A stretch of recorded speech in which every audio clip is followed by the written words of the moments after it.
രാഷ്ട്രീയ ഗാനങ്ങളെല്ലാം തന്നെ DJ ഗാനങ്ങളായി മാറുകയും വളരെ വൃത്തികെട്ട സന്ദേശം കൊടുക്കുകയും ചെയ്തതിന്റെ പേരിൽ അതിട്ട് ആവേശ സിനിമയിലെ പാട്ടാണ്. നമ്മുടെ കുട്ടികളെല്ലാം ഇല്ലുമിനാട്ടികളായി മാറിയിരിക്കും. ആ ക്ലബിൽ കട്ട ചോര കൊണ്ട് ജ്യൂസ് അടിച്ച് സോഡാ സർബത്ത് അടിക്കുന്ന കാലമാണ്. മാതാപിതാക്കളെ മാപ്പ് എന്നാണ്. അതിൽ ഭാർഗവി നിലയും ഇല്ല, ശ്രീകൃഷ്ണ പരുന്തും ഇല്ല. ഡിജിറ്റൽ പ്രേതങ്ങളാണല്ലോ. പ്രപഞ്ച ശില്പികളെ പറയൂ പ്രകാശമകലയാണോ ആയി മാറുന്നത് എന്തേ? ഒരു സ്വാമിയെ കാണാൻ പോയിട്ട് 125 ആള് ചവിട്ടുകുത്തുമായിട്ട് മരിച്ചതെന്തേ? ഈ ഹാളിലുള്ള ഏതെങ്കിലും ഒരു സാധനം ഇന്ത്യക്കാര് കണ്ടുപിടിച്ചതുണ്ടോ? നമ്മൾ എന്തേ ചിന്തിക്കാത്തത്? ഈ മൈക്ക് കണ്ടുപിടിച്ച വെള്ളക്കാരാണ്, വാച്ച് കണ്ടുപിടിച്ച വെള്ളക്കാരാണ്, മൊബൈൽ ഫോൺ കണ്ടുപിടിച്ച വെള്ളക്കാരാണ്. കോട്ടപ്പയറ്, ചെറുപയറ്, പാരി എന്ന് പറഞ്ഞാൽ പാരി എന്നത് നമ്മുടെ നാട്ടിൽ പയറിന് പാരി എന്നാ പറയാ. ുകാരൻ നാളെയുടെ കാട്ടുകാരനല്ലേ, കാട്ടുകാരനല്ലേ ാണ് നമ്മൾ നിൽക്കുന്നത്. ജീവിതഗാന തീര വിഹാരിയായിരിക്കുന്ന ഒരു മനുഷ്യനെ കുറിച്ചാണ് നമ്മൾ ഇപ്പോഴിവിടെ അനുസ്മരിക്കുന്നത്. ഞാനൊരു വീണാധാരി. ആ പാട്ടാണ് ഒരു പാട്ട്. ചില ആളുകൾ അങ്ങനെയാണ്, ഒറ്റ ഒന്നുകൊണ്ട് മറ്റെല്ലാം അതിലേക്ക് ആവാഹിച്ച് അവതരിപ്പിക്കുന്നത്. ആ ഞാനൊരു വീണാധാരി എന്നുള്ള പാട്ടിൽ ജീവിതഗാന തിരവിഹാരി ഞാനൊരു വീണാധാരി എന്ന പാട്ടുണ്ടല്ലോ, യേശുദാസ് വളരെ മനോഹരമായി പാടിയ പാട്ട്. ആ വീണാധാരി ആയത് എപ്പോഴാണ്? ഞാനൊരു അരിവാൾധാരി എന്നല്ല പാടിയത്. വാളല്ലൻ സമരായുധം ജനജനധ്വാനം മുഴക്കിയിടുവാൻ ആളല്ലൻ കരവാള് വിറ്റൊരു മണിപ്പൊൻ വീണ വാങ്ങി ഞാൻ. ആ വീണയാണ് പെരുമ്പുഴ എടുത്ത് നടന്നത്. വയലാർ പറഞ്ഞല്ലോ ഞാനൊരു വീണ വാങ്ങിയെന്ന്. ആ വീണയും എടുത്തിട്ട് താളം രാഗലയ ശ്രുതികൾക്കല്ലാതൊന്നും ഓളക്കുത്തുകൾ തീർക്കാൻ കഴിയില്ല. മാനവ മനോരാജ്യങ്ങളിൽ, പ്രേമതീർത്ഥങ്ങളിൽ അതാണ് നമ്മളിപ്പോ കണ്ടുകൊണ്ടിരിക്കുന്നത്. സോഷ്യൽ മീഡിയയിലുള്ള പോസ്റ്റുകളും ഗുളികകളും ക്യാപ്സ്യൂളുകൾക്കൊന്നും കേരളത്തിലെ സാധാരണ മനുഷ്യരുടെ ഇടയിൽ ഓളക്കുത്തുകൾ തീർക്കാൻ കഴിയില്ല. അതിന് താളവും ലയവും ശ്രുതിയും പാട്ടും സംഗീതവും കവിതയും വേണമെന്ന് ഒരു പുനർചിന്തനം നടത്തേണ്ട ഒരു കാലഘട്ടത്തിലാണ് പെരുമ്പുഴയെ നമ്മൾ അനുസ്മരിക്കുന്നത്. പാട്ട് വേണ്ട, നാടകം വേണ്ട, കഥാപ്രസംഗം വേണ്ട, DJ മതി എന്നതാണല്ലോ പുതിയ രാഷ്ട്രീയ ശൈലി. DJ മതി അല്ലേ? താളം വേണ്ട, ലയം വേണ്ട, ശ്രുതി വേണ്ട, ഒന്നും വേണ്ട. അവിടെ പെരുമ്പുഴയുടെ പ്രസക്തി എന്തെന്ന് വെച്ചാൽ, ഞങ്ങളെപ്പോലുള്ള ആ അച്യുതമേനോനെ പറ്റി ഇവിടെ പറഞ്ഞല്ലോ, അച്യുതമേനോനെ പോലുള്ള പക്വമാർന്ന അച്യുതമായ ആദർശ രാഷ്ട്രീയ സംസ്കാരത്തിന്റെ ച്യുതമല്ലാത്ത ഓർമ്മകളായി നിൽക്കുന്ന കുറെ മനുഷ്യരുടെ ജീവിതത്തെയും അവരുടെ രാഷ്ട്രീയത്തെയും അവരുടെ മാനവികതയെയും കവിതകളിലൂടെ പാട്ടുകളിലൂടെ ഞങ്ങളിലേക്ക് സംവദിപ്പിച്ചതിൽ പ്രഗത്ഭരായിരുന്നു പെരുമ്പുഴ. ഇന്നലെ കണ്ണൂരിൽ മറ്റൊരു യുവകലാസാഹിതിയുടെ സംസ്ഥാന പ്രസിഡന്റിന്റെ അനുസ്മരണ സമ്മേളനം ഉണ്ടായിരുന്നു. അത് ഡോക്ടർ TP സുകുമാരൻ്റെതായിരുന്നു. നല്ലവനായ കാട്ടാളൻ എന്ന് ഞങ്ങൾ വിളിക്കുന്ന ഒരു മനുഷ്യൻ. പൂവരതയുടെ താളം എന്നൊരു പുസ്തകം യുവകലാസാഹിതി തന്നെ അത് പ്രിന്റ് ചെയ്തിട്ട് കേരളത്തിൽ ഒരുപാട് വിതരണം ചെയ്തിരുന്നു. കേരളത്തിലെ സാമൂഹ്യ മണ്ഡലത്തെയും സാംസ്കാരിക മണ്ഡലത്തെയും ഭാഷാ മണ്ഡലത്തെയും വേറിട്ട രീതിയിൽ നിരൂപണം ചെയ്ത് വിലയിരുത്തി പരിസ്ഥിതി സൗന്ദര്യശാസ്ത്രത്തിന്റെ മാർക്സിയൻ വീക്ഷണത്തെ സാധാരണ മനുഷ്യരോട് സംവദിക്കാൻ വേണ്ടിയിട്ട് തന്റെ കൈമടക്കിനുള്ളിൽ ഒരു ദിനേശ് വീടിയും തിരികിയിട്ട് നടന്നുപോയിരുന്ന ഒരു സാധാരണ മനുഷ്യനായിരുന്നു ഡോക്ടർ TP സുകുമാരൻ മാഷ്. എൻ്റെ ജീവിതത്തിലെ ഏറ്റവും വലിയ ഭാഗ്യങ്ങളിൽ ഒന്ന് അദ്ദേഹത്തിന്റെ ക്ലാസ്സിൽ 2 കൊല്ലം ഇരിക്കാൻ പറ്റി. നിർമ്മലഗിരി കോളേജിലെ മലയാളം ഡിപ്പാർട്ട്മെന്റ് ഹെഡായിരുന്നു അദ്ദേഹം. അദ്ദേഹത്തിന്റെ ക്ലാസ്സിൽ ഇരിക്കാൻ പറ്റി എന്നതാണ്. അദ്ദേഹം പറയുന്ന ഒരു സ്ഥിരം ഉപയോഗിക്കുന്ന ഒരു വാക്കുണ്ട്, ഡാംഭികത. ഡാംഭികത. ഈ ഡാംഭികതയും പ്രതീക്ഷിച്ചിട്ട് കോളേജിൽ ചേർന്ന ഞങ്ങള് പ്രൊഫസർമാരും മറ്റൊക്കെ വരിക്കുമ്പോൾ ഞങ്ങൾ അത്ഭുതത്തോടെ നോക്കുമ്പോഴാണ് എല്ലാവരും പറഞ്ഞു TP സുകുമാരൻ മാഷ് വരുന്നുണ്ട്, അദ്ദേഹം വന്നോ ക്ലാസ്സിൽ എന്നൊക്കെ അന്വേഷിക്കും. ഡിപ്പാർട്ട്മെന്റ് ഹെഡാണ്. അങ്ങനെ ഒടുവിൽ അത് വന്നു, അത് സംഭവിച്ചു. അദ്ദേഹം വന്നു, മേശമേൽ ഇരുന്നു, ഒരു പുസ്തകം വാങ്ങി, മധ്യകാല മധ്യകാല കവിത എന്ന പുസ്തകം വാങ്ങി. അതിൽ ആദ്യത്തെ കവിത ഗോവർദ്ധനോദ്ധാരണമായിരുന്നു. നമ്മുടെ ചെറുശ്ശേരിയുടെ കൃഷ്ണഗാഥയിലെ ഗോവർദ്ധനോദ്ധാരണം.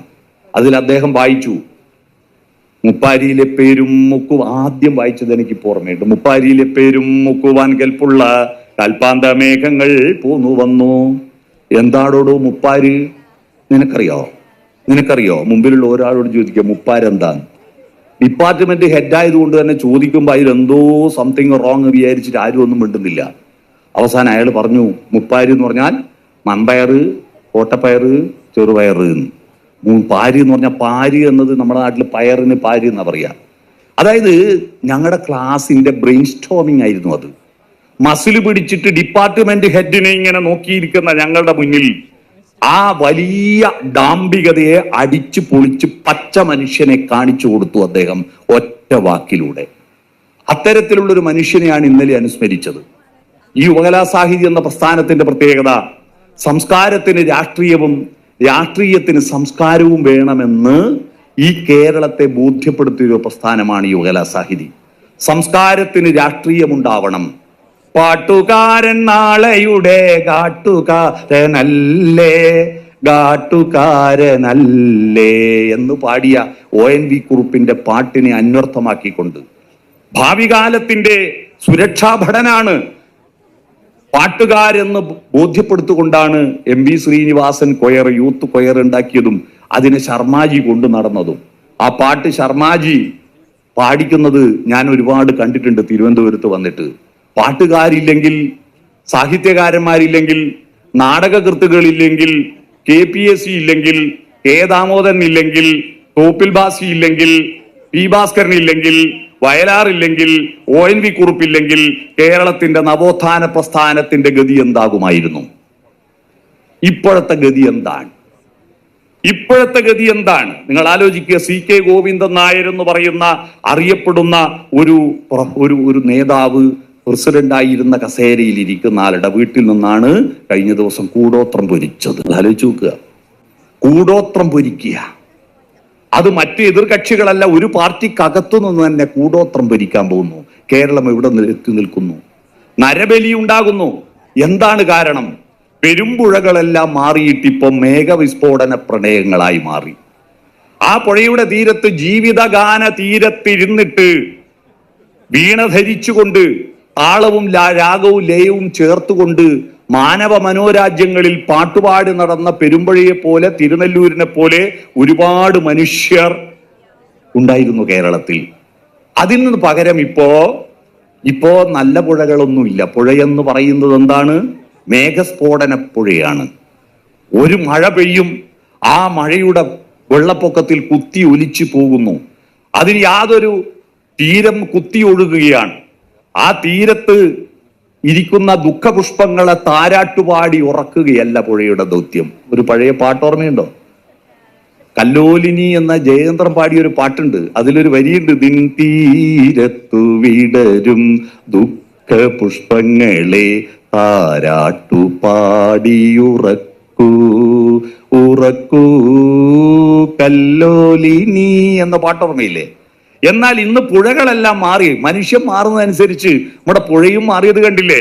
ഇപ്പൊ ദുഃഖപുഷ്പങ്ങളെ താരാട്ടുപാടി ഉറക്കുകയല്ല, ദുഃഖമുണ്ടാക്കുന്ന പുഴകളാണ് ഇപ്പോൾ. കൂലംകുത്തി ഒഴുകിയിട്ട് അവിടെ തീരത്ത് താമസിക്കുന്ന ചെടികളെയും പൂക്കളെയും ഒലിപ്പിച്ചു കൊണ്ടുപോയി അവിടുത്തെ മനുഷ്യരുടെ വീടുകളിൽ ദുരന്തമുണ്ടാക്കുന്ന പുഴകളായിട്ട് നമ്മുടെ പുഴകൾ മാറുന്നത് സാഹിത്യ രംഗത്തും കാണുന്നു. ഒരു വലിയ പ്രവാഹം, ഒരു കുത്തൊഴുക്ക് അതിൽ ഒലിച്ചു പോകുന്നു. ആ ഒലിച്ചു പോയി കഴിഞ്ഞാൽ പിന്നെ ആ പുഴയെപ്പറ്റി ചിന്തിക്കാൻ ആളില്ല. നിങ്ങൾ കഴിഞ്ഞ തെരഞ്ഞെടുപ്പിൽ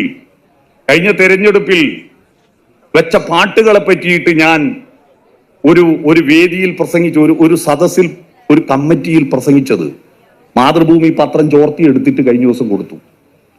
ഞാൻ പ്രസംഗിച്ചത് എന്ന് പറഞ്ഞാൽ മറ്റൊന്നുമല്ല, കണ്ണൂർ പാർലമെന്റ് മണ്ഡലം കമ്മിറ്റിയുടെ യോഗത്തിൽ ഞാൻ ചർച്ചയിൽ പങ്കെടുത്ത കാര്യം പിറ്റേ ദിവസത്തെ പത്രത്തിൽ വന്നു. ആ യോഗത്തിൽ പറഞ്ഞ കാര്യം ഇയാൾ ഇങ്ങനെ പറഞ്ഞു. അതിൽ പറഞ്ഞ കാര്യം ഇതാണ്: നമ്മുടെ രാഷ്ട്രീയ ഗാനങ്ങളെല്ലാം തന്നെ DJ ഗാനങ്ങളായി മാറുകയും വളരെ വൃത്തികെട്ട സന്ദേശം കൊടുക്കുകയും ചെയ്തതിന്റെ പേരിൽ അതിന്റെ പേരിൽ നഷ്ടപ്പെട്ട വോട്ടിന്റെ കണക്കെടുക്കണം നമ്മളെന്ന് ഞാൻ പറഞ്ഞു. കാരണം ഈ കഴിഞ്ഞ തെരഞ്ഞെടുപ്പിൽ ഏറ്റവും കൂടുതൽ പ്രചരിപ്പിച്ച പാട്ട് ആവേശ സിനിമയിലെ പാട്ടാണ്. നമ്മുടെ കുട്ടികളെല്ലാം ഇല്ലുമിനാട്ടികളായി മാറിയിരിക്കുന്നു. എന്താണ് ഇല്ലുമിനാട്ടി എന്ന് ഒരു രക്ഷകർത്താവിനും അറിയില്ല. എന്നാ UP സ്കൂളിലെ കുട്ടികൾക്കറിയാം എന്താണ് ഇല്ലുമിനാട്ടി എന്ന്. ഒരു അധോലോക സൈബർ ക്ലബ്ബാണത്. അത് അധോലോക ക്ലബ്ബായിരുന്നില്ല, അതൊരു നല്ല ക്ലബ്ബായിരുന്നു. പക്ഷെ ഇപ്പോൾ അത് അധോലോക ക്ലബ്ബാണ്. ലയൺസ് ക്ലബ്ബ് പോലെ, റോട്ടറി ക്ലബ്ബ് പോലെ ക്ലബ്ബാണ്. ആ ക്ലബ്ബിൽ കട്ട ചോര കൊണ്ട് ജ്യൂസ് അടിച്ച് സോഡാ സർബത്ത് അടിക്കുന്ന കാലമാണ്. ആ പാട്ടിൽ ഒരു വരിയാണ്. ആ പാട്ടിന്റെ ആ സിനിമയിൽ മറ്റൊരു പാട്ടുണ്ട്. ആ സിനിമക്കാരെയോ പാട്ട് എഴുത്തുകാരനെയോ ഞാൻ കുറ്റം പറയുന്നില്ല. കാരണം കാലത്തിന്റെ കണ്ണാടിയാണല്ലോ സാഹിത്യം എന്ന് പറയുന്നത്. ഇന്നത്തെ സമൂഹത്തിന്റെ യുവാക്കളുടെ ട്രെൻഡ് ആ പാട്ടിലുണ്ട്. ആ പാട്ട് മാതാപിതാക്കളെ മാപ്പ് എന്നാണ്. മാതാപിതാക്കളെ മാപ്പ്, ഇനി അങ്ങോട്ട് തന്നിഷ്ടക്കൂത്ത്, ഉന്നം മറന്നൊരു പോക്ക്, ഗുണപാഠങ്ങളോ മതിയാക്ക്, ഗുണപാഠങ്ങൾ മതിയാക്ക്, ഇതെൻ പാത എൻ അധികാരം, വഴിതെറ്റാനുമുണ്ട് അവകാശം. വഴി നടക്കാനുള്ള അവകാശത്തിന് വേണ്ടി വൈക്കം സത്യാഗ്രഹം നടന്ന നവോത്ഥാനത്തിന്റെ ഗുണഭോക്താക്കളായിട്ട് ഇപ്പൊ നല്ല ഭക്ഷണവും നല്ല വീടും നല്ല വിദ്യാഭ്യാസവും നല്ല പാർപ്പിടവും ഒക്കെ കിട്ടിയ കുട്ടികൾക്ക് എല്ലിൻ്റെ ഉള്ളിൽ കുത്തുക. അവര് പറയാ വഴി തെറ്റാനുമുണ്ട് അവകാശം, തനി നിറമെടുത്തെണിയണ നെഞ്ചെ കാട്ടു തോന്യാസം, കാട്ടു തോന്യാസം. തോന്നിയാക്ഷരങ്ങൾ എഴുതാൻ പറഞ്ഞ ONV കുറുപ്പ് അല്ലെ. ONV കുറുപ്പ് മിക്കപ്പോഴും പറയുന്ന ഒരു വാക്കാണ് തോന്നിയാക്ഷരങ്ങൾ. ആ തോന്നിയാക്ഷരത്തിൽ നിന്ന് തോന്നിയാസത്തിലേക്കുള്ള മാറ്റമാണ് ഇപ്പൊ കേരള സംസ്കാരം. വഴി ഉണ്ടാക്കാനുള്ള സ്വാതന്ത്ര്യത്തിന് വേണ്ടിയിട്ടുള്ള സമരത്തിൽ നിന്ന് വഴി തെറ്റാനുള്ള അവകാശത്തിന് വേണ്ടിയിട്ട് പൊരുതുന്നതാണ് ഇന്ന് കേരള സംസ്കാരത്തിന്റെ മാറ്റം. ആ മാറ്റത്തിന്റെ ഭാഗമായി കേരളത്തിലെ വോട്ടിംഗ് നിലയിൽ മാറ്റം വന്നതിൽ എനിക്ക് ഒരത്ഭുതവുമില്ല. ഈ സാംസ്കാരിക പ്രവണതകളെ ചൂണ്ടിക്കാണിച്ചു കൊടുക്കാൻ നിയുക്തരായിരിക്കുന്ന സാഹിത്യകാരന്മാര്, കവികള്, ലേഖകന്മാര്, സമൂഹത്തിന്റെ പ്രകാശഗോപുരങ്ങളായി മാറേണ്ടവരെല്ലാം അക്കാദമികളിൽ അന്ത്യവിശ്രമം കൊള്ളുകയാണ്, അക്കാദമികളിൽ അഭയം പ്രാപിക്കുകയാണ്. നമ്മുടെ ഗവേഷകന്മാര്, കഴിഞ്ഞ ദിവസം ഡോക്ടർ വത്സലൻ ബാദുശ്ശേരി മാഷെ കാണാൻ വേണ്ടിയിട്ട് ഞാൻ തൃശ്ശൂർ സാഹിത്യ അക്കാദമിയിൽ പോയി. അവിടെ കുറെ ഗവേഷക വിദ്യാർത്ഥികളെ കണ്ടു. അപ്പോൾ ഒരാളോട് ഞാൻ ചോദിച്ചു, എന്താണ് നിങ്ങളുടെ ഗവേഷണത്തിന്റെ വിഷയം? അന്നേരം അദ്ദേഹം പറഞ്ഞത് 1980-കൾക്ക് ശേഷം ഇറങ്ങിയ സിനിമകളിലെ പ്രേത സാന്നിധ്യം. ഗവേഷണത്തിന്റെ വിഷയം 80-കൾക്ക് ശേഷം ഇറങ്ങിയ, അതിൽ ഭാർഗവി നിലയമില്ല, ശ്രീകൃഷ്ണ പരുന്തും ഇല്ല, ഡിജിറ്റൽ പ്രേതങ്ങളാണല്ലോ അല്ലെ. 80-കൾക്ക് ശേഷം ഇറങ്ങിയ സിനിമകളിലെ ഡിജിറ്റൽ പ്രേതങ്ങൾ. ആ പ്രേതങ്ങളെ പറ്റിയിട്ട് ഗവേഷണം നടത്തുകയും അതിനു വേണ്ടിയിട്ട് സ്കോളർഷിപ്പ് കൊടുക്കുകയും അതിനു വേണ്ടിയിട്ട് ഒരു ഗൈഡ് അത് പരിശോധിക്കുകയും ചെയ്യുന്ന എന്തൊരു വ്യർത്ഥമായിരിക്കുന്ന വൃത്തികേടാണ് നടക്കുന്നത്, നിങ്ങൾ ആലോചിച്ച് നോക്കുക. അതുകൊണ്ട് നമ്മുടെ സാംസ്കാരിക രംഗം, രാഷ്ട്രീയ പരിപ്രേക്ഷ്യം, പൊളിറ്റിക്കൽ കറക്റ്റ്നെസ് ഇല്ലാത്ത സംസ്കാരവും സാംസ്കാരിക പരിപ്രേക്ഷ്യമില്ലാത്ത രാഷ്ട്രീയവും നമ്മുടെ കേരളത്തെ ദുരന്തത്തിലേക്ക് നയിക്കും. കേരളത്തിന്റെ ദുരന്തത്തിൽ ഈ കഴിഞ്ഞ തെരഞ്ഞെടുപ്പിൽ ഞാൻ ആശങ്കപ്പെട്ടത് ഇവിടത്തെ മുന്നണിയുടെ വോട്ടിംഗ് സംവിധാനത്തെ കുറിച്ചല്ല, ഇവിടെ ഇടതുപക്ഷത്തിന് എത്ര വോട്ട് കിട്ടിയെന്നോ എത്ര സീറ്റ് കിട്ടിയോ എന്നതല്ല. കേരളം എന്ന ഈ സാംസ്കാരിക ഭൂമിക നേരിടാൻ പോകുന്ന രാഷ്ട്രീയ ദുരന്തത്തെ കുറിച്ചാണ് ഞാൻ ആശങ്കപ്പെട്ടത്. എന്താണ് ഇവിടെ സംഭവിക്കാൻ പോകുന്നത്? ഇവിടെ എന്താണ് സംഭവിക്കാൻ പോകുന്നത്? ഇവിടെ ചോദ്യങ്ങൾ പെരുമ്പഴയുടെയും കേരളത്തിലെ സാംസ്കാരിക നായകന്മാരുടെ ഏറ്റവും വലിയ പ്രത്യേകത അവരുത്തരങ്ങളായിരുന്നില്ല, ചോദ്യങ്ങളായിരുന്നു ഉന്നയിച്ചത്. ചോദ്യങ്ങൾ ഉന്നയിക്കുന്ന ഒരു സംസ്കാരം ഇന്ത്യയിൽ ഇല്ലാത്തത് കൊണ്ടാണ് ഇന്ത്യ തകർന്നു പോയത്. പ്രവാചകന്മാരെ പറയൂ പ്രഭാതമകലയാണോ, ഇത് ചോദ്യമായിരുന്നു. പ്രപഞ്ച ശില്പികളെ പറയൂ പ്രകാശമകലയാണോ. സ്വർഗവാതിൽ പക്ഷി ചോദിച്ചു ഭൂമിയിൽ സത്യത്തിന് എത്ര വയസ്സായി, അതൊരു ചോദ്യമായിരുന്നു. വിത്തനാഥന്റെ ബേബിക്ക് പാലും നിർധന ചെറുക്കൻ ഉമിനീരും ഈശ്വരേച്ഛയല്ല, ആണെങ്കിൽ ആ ഈശ്വരനെ ചവിട്ടുക നമ്മൾ എന്നത് ഒരു കലാപമായിരുന്നു. അത്തരത്തിൽ കലാപങ്ങളും ചോദ്യങ്ങളും ഇല്ലാത്തത് കൊണ്ടാണ് ലോകത്ത് വിവേകം കിഴക്ക് നിന്ന് ഉദിക്കുന്നു എന്ന് പണ്ട് പാശ്ചാത്യര് പറയാറുണ്ട്. Wisdom arise from east. വിവേകം കിഴക്ക്. കിഴക്ക് എന്ന് പറഞ്ഞാൽ നമ്മളല്ലേ. 1,64,000 ശ്ലോകങ്ങളുള്ള 10-20,000 കഥാപാത്രങ്ങളുള്ള മഹാഭാരതം പോലുള്ള ഒരു പുസ്തകം എഴുതിയത് ഒരു ചെറിയ ബുദ്ധിയല്ലല്ലോ. രാമായണവും 18 പുരാണങ്ങളും ഉപനിഷത്തുകളും ഭാഗവതവും അല്ലേ, ഗീതയും വേദങ്ങളും ഒക്കെ എഴുതിയത് ഒരു ചെറിയ ബുദ്ധിയല്ലല്ലോ. അത്രയും വിവരം ഉണ്ടായിരുന്നു നമുക്ക്. ഒന്ന് പോട്ടെ, അതൊക്കെ വിട്. നമ്മുടെ മെൻഡലിയേഫിന്റെ പട്ടികയും 104 മൂലകങ്ങളും മൈക്രോസ്കോപ്പും ഫണലും ടെസ്റ്റ് ട്യൂബും പരീക്ഷണശാലകളും ഒക്കെ ഉണ്ടായതിനു ശേഷമാണ് നമ്മുടെ മോഡേൺ മെഡിസിൻ ഉണ്ടായത്. മോഡേൺ മെഡിസിൻ, ഇംഗ്ലീഷ് മരുന്ന് ഉണ്ടായത്. എന്നാൽ ഈ ഇംഗ്ലീഷ് മരുന്ന് ഉണ്ടാകുന്നതിനും ആയിരക്കണക്കിന് വർഷം മുമ്പ് പരീക്ഷണശാലകളൊന്നും ഇല്ലാതെ, മൈക്രോസ്കോപ്പൊന്നും ഇല്ലാതെ നമ്മുടെ നാട്ടിലെ ചെടികളുടെയും വൃക്ഷങ്ങളുടെയും ഇലയും പൂവും തണ്ടും വേരും വായയാകുന്ന പരീക്ഷണശാലയിൽ ചവച്ചരച്ചിട്ട് അതിന്റെ അമ്ലഗുണവും ക്ഷാരഗുണവും കണ്ടെത്തിയിട്ട് അത് വാദത്തിന് പറ്റുമോ, പിത്തത്തിന് പറ്റുമോ, കഫത്തിന് പറ്റുമോ എന്ന മട്ടിൽ ചരകനും സുശ്രുതനും ആയിരക്കണക്കിന് ആയുർവേദ ഗ്രന്ഥങ്ങൾ, കഷായങ്ങൾ, അരിഷ്ടങ്ങൾ, ഗുളികകൾ, തൈലങ്ങൾ ഉണ്ടാക്കി വെച്ചത് ഇപ്പോഴും നമ്മൾ പിന്തുടരുന്നു. അതൊരു ചെറിയ ബുദ്ധിയാണോ? കൊളംബസ് അമേരിക്ക കണ്ടുപിടിക്കുന്നതിന് 1000 കൊല്ലം മുമ്പ് ഇന്ത്യയിൽ യൂണിവേഴ്സിറ്റികൾ ഉണ്ടായിരുന്നു, നളന്ദയുണ്ടായിരുന്നു, തക്ഷശീല ഉണ്ടായിരുന്നു. ഇത്രയും അറിവുണ്ടായിട്ട്, ഇത്രയും പ്രഗത്ഭരുണ്ടായിട്ട്, ഇത്രയും ഫലപുഷ്ടമായ ഭൂമി ഉണ്ടായിട്ട് എന്തേ നമുക്ക് പറ്റി? പട്ടിണി റാങ്കിങ്ങിൽ ഇന്ത്യ 111 സ്ഥാനത്തെത്തിയത് എന്തേ? ആ ഉത്തരമാണ് നമ്മൾ കണ്ടെത്തേണ്ടത്. എന്തേ നമുക്ക് പറ്റി? ഇപ്പോഴും ഇന്ത്യയിൽ കൂടോത്രങ്ങളുടെയും മന്ത്രങ്ങളുടെയും രാജ്യമായി മാറുന്നത് എന്തേ? ഒരു സ്വാമിയെ കാണാൻ പോയിട്ട് 125 ആള് ചവിട്ടും കുത്തുകയറ്റ് മരിച്ചതെന്തേ? നിങ്ങൾ ആലോചിച്ച് നോക്കൂ. ഇവന്റ് മാനേജ്മെന്റിന്റെ സമർത്ഥരായ ആളുകളില്ലാത്ത ഒരൊറ്റയാളെ ഇനി സ്വാമിയാകാൻ അനുവദിക്കരുത്. നല്ല ഇവന്റ് മാനേജ്മെന്റ് ഗ്രൂപ്പ് ഉണ്ടോ? സ്വാമിയാകാനുള്ള ഏറ്റവും വലിയ യോഗ്യത നല്ല ഇവന്റ് മാനേജ്മെന്റ് ഗ്രൂപ്പ് ഉണ്ടെങ്കിലേ സ്വാമിയാകാൻ പാടുള്ളൂ. ഇല്ലെങ്കിൽ ആള് മരിച്ചു പോകും, ദുരന്തങ്ങൾ ഉണ്ടാകും. അത്തരത്തിൽ ഇന്ത്യയെ തകർന്നതെന്തേ? അവിടെയാണ് ചോദ്യങ്ങളില്ലാത്ത നാട്. ദക്ഷിണാമൂർത്തി സ്തവത്തിൽ പറയുന്നു, വൃക്ഷം വടതരുർ മൂലേ ഗുരുർ യുവാ ശിഷ്യ വൃദ്ധാര ഗുരോസ്തു മൗനം വ്യാഖ്യാനം ശിഷ്യാസ്തു ചിന്ന സംശയ.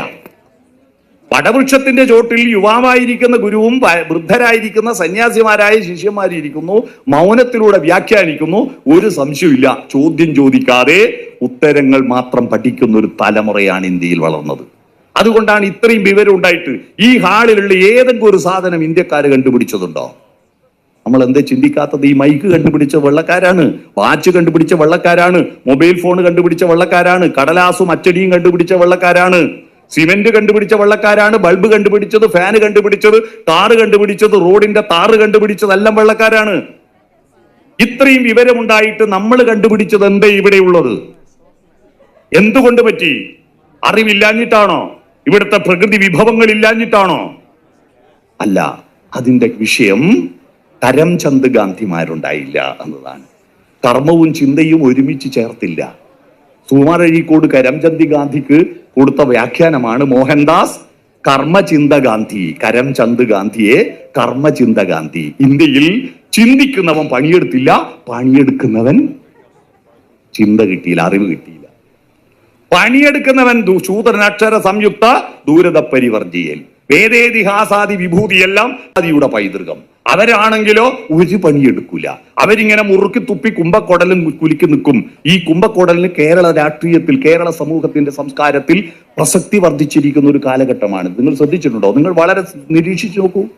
റിട്ടയർ ആയിരിക്കുന്ന ഉദ്യോഗസ്ഥന്മാരെല്ലാം തന്നെ അമ്പല കമ്മിറ്റികളിലേക്ക് ചേക്കേറുകയാണ്. അവർക്ക് വേണ്ട യോഗ്യത എന്താണ്? വെടിക്കല, കുംഭ പുറത്തു രൂപവും കഷണ്ടിയും കഞ്ഞി വിഴിഞ്ഞ മുണ്ടും എന്ന് പുരുഷ ലക്ഷണം പണ്ട് പറഞ്ഞിരുന്നു. കുംഭ വേണം. കുംഭ എന്ന് പറഞ്ഞാൽ ഞങ്ങളുടെ നാട്ടിലൊക്കെ ഈ ഉത്സവ പറമ്പിൽ തെയ്യവും തറയൊക്കെ ഉണ്ടാവുമ്പോ ബലൂൺ ഊതി പൊതിച്ചിട്ട് ഉള്ളിന്ന് വലിച്ചിപ്പറക്കിട്ടു ഒരു കുഴിയുള്ള ഒരു ബലൂൺ ഉണ്ട്. ഇവിടെ ഉണ്ട്. അത് എന്നിട്ടൊരു ഒരു റബ്ബറിന്റെ നൂലുള്ള ബലൂൺ, അതുപോലുള്ള ഒരു വയറ് പൊക്കിളങ്ങ് കുഴിഞ്ഞിട്ട് വലിയ കുംഭയുണ്ടെങ്കിൽ നാട്ടിൽ മുഖ്യസ്ഥനാവാം. പണ്ട് അരവയർ, ഒട്ടിപ്പിടിച്ച അരവയറുമായിട്ട് ജനങ്ങളുടെ മുഖത്തേക്ക് ആർദ്രമായി നോക്കുന്ന കണ്ണുള്ള, മുഖത്ത് പ്രസാദമുള്ള, ഇച്ഛാശക്തിയുടെ കണ്ണുകളിൽ പ്രകാശമുള്ള മനുഷ്യരായിരുന്നു നമ്മുടെ നാട്ടിലെ സാമൂഹ്യ നേതാക്കൾ. ഇപ്പോഴോ? ഒരു വേഷ്ടിയും പൊതച്ചിട്ട് കുമ്പക്കൊടലും കുലുക്കിയിട്ട് നടക്കുന്നവരാണ് ഞങ്ങളുടെ നാട്ടിലൊക്കെ. ഇപ്പോൾ നാട്ടിലെ മുഖ്യസ്ഥന്മാര്, ക്ഷേത്ര കമ്മിറ്റിയുടെ ഭാരവാഹികൾ പൈസ പിരിക്കണ്ട ഇങ്ങോട്ട് വന്നോളല്ലോ. അവരെല്ലാം റിട്ടയർഡ് അധ്യാപകര്. പണ്ട് മാഷന്മാരെല്ലാം പിരിഞ്ഞ പിന്നെ പൊളിറ്റിക്സിലാ, ഇപ്പൊ മാഷന്മാരെല്ലാം പിരിഞ്ഞ പിന്നെ അമ്പല കമ്മിറ്റിയിലാ. അതിലേക്ക് പോകുന്നു. കുംഭക്കൊടലിന്റെ പ്രസക്തി വർദ്ധിക്കുന്നു കേരളത്തിൽ. നിങ്ങൾ ശ്രദ്ധിച്ചോ?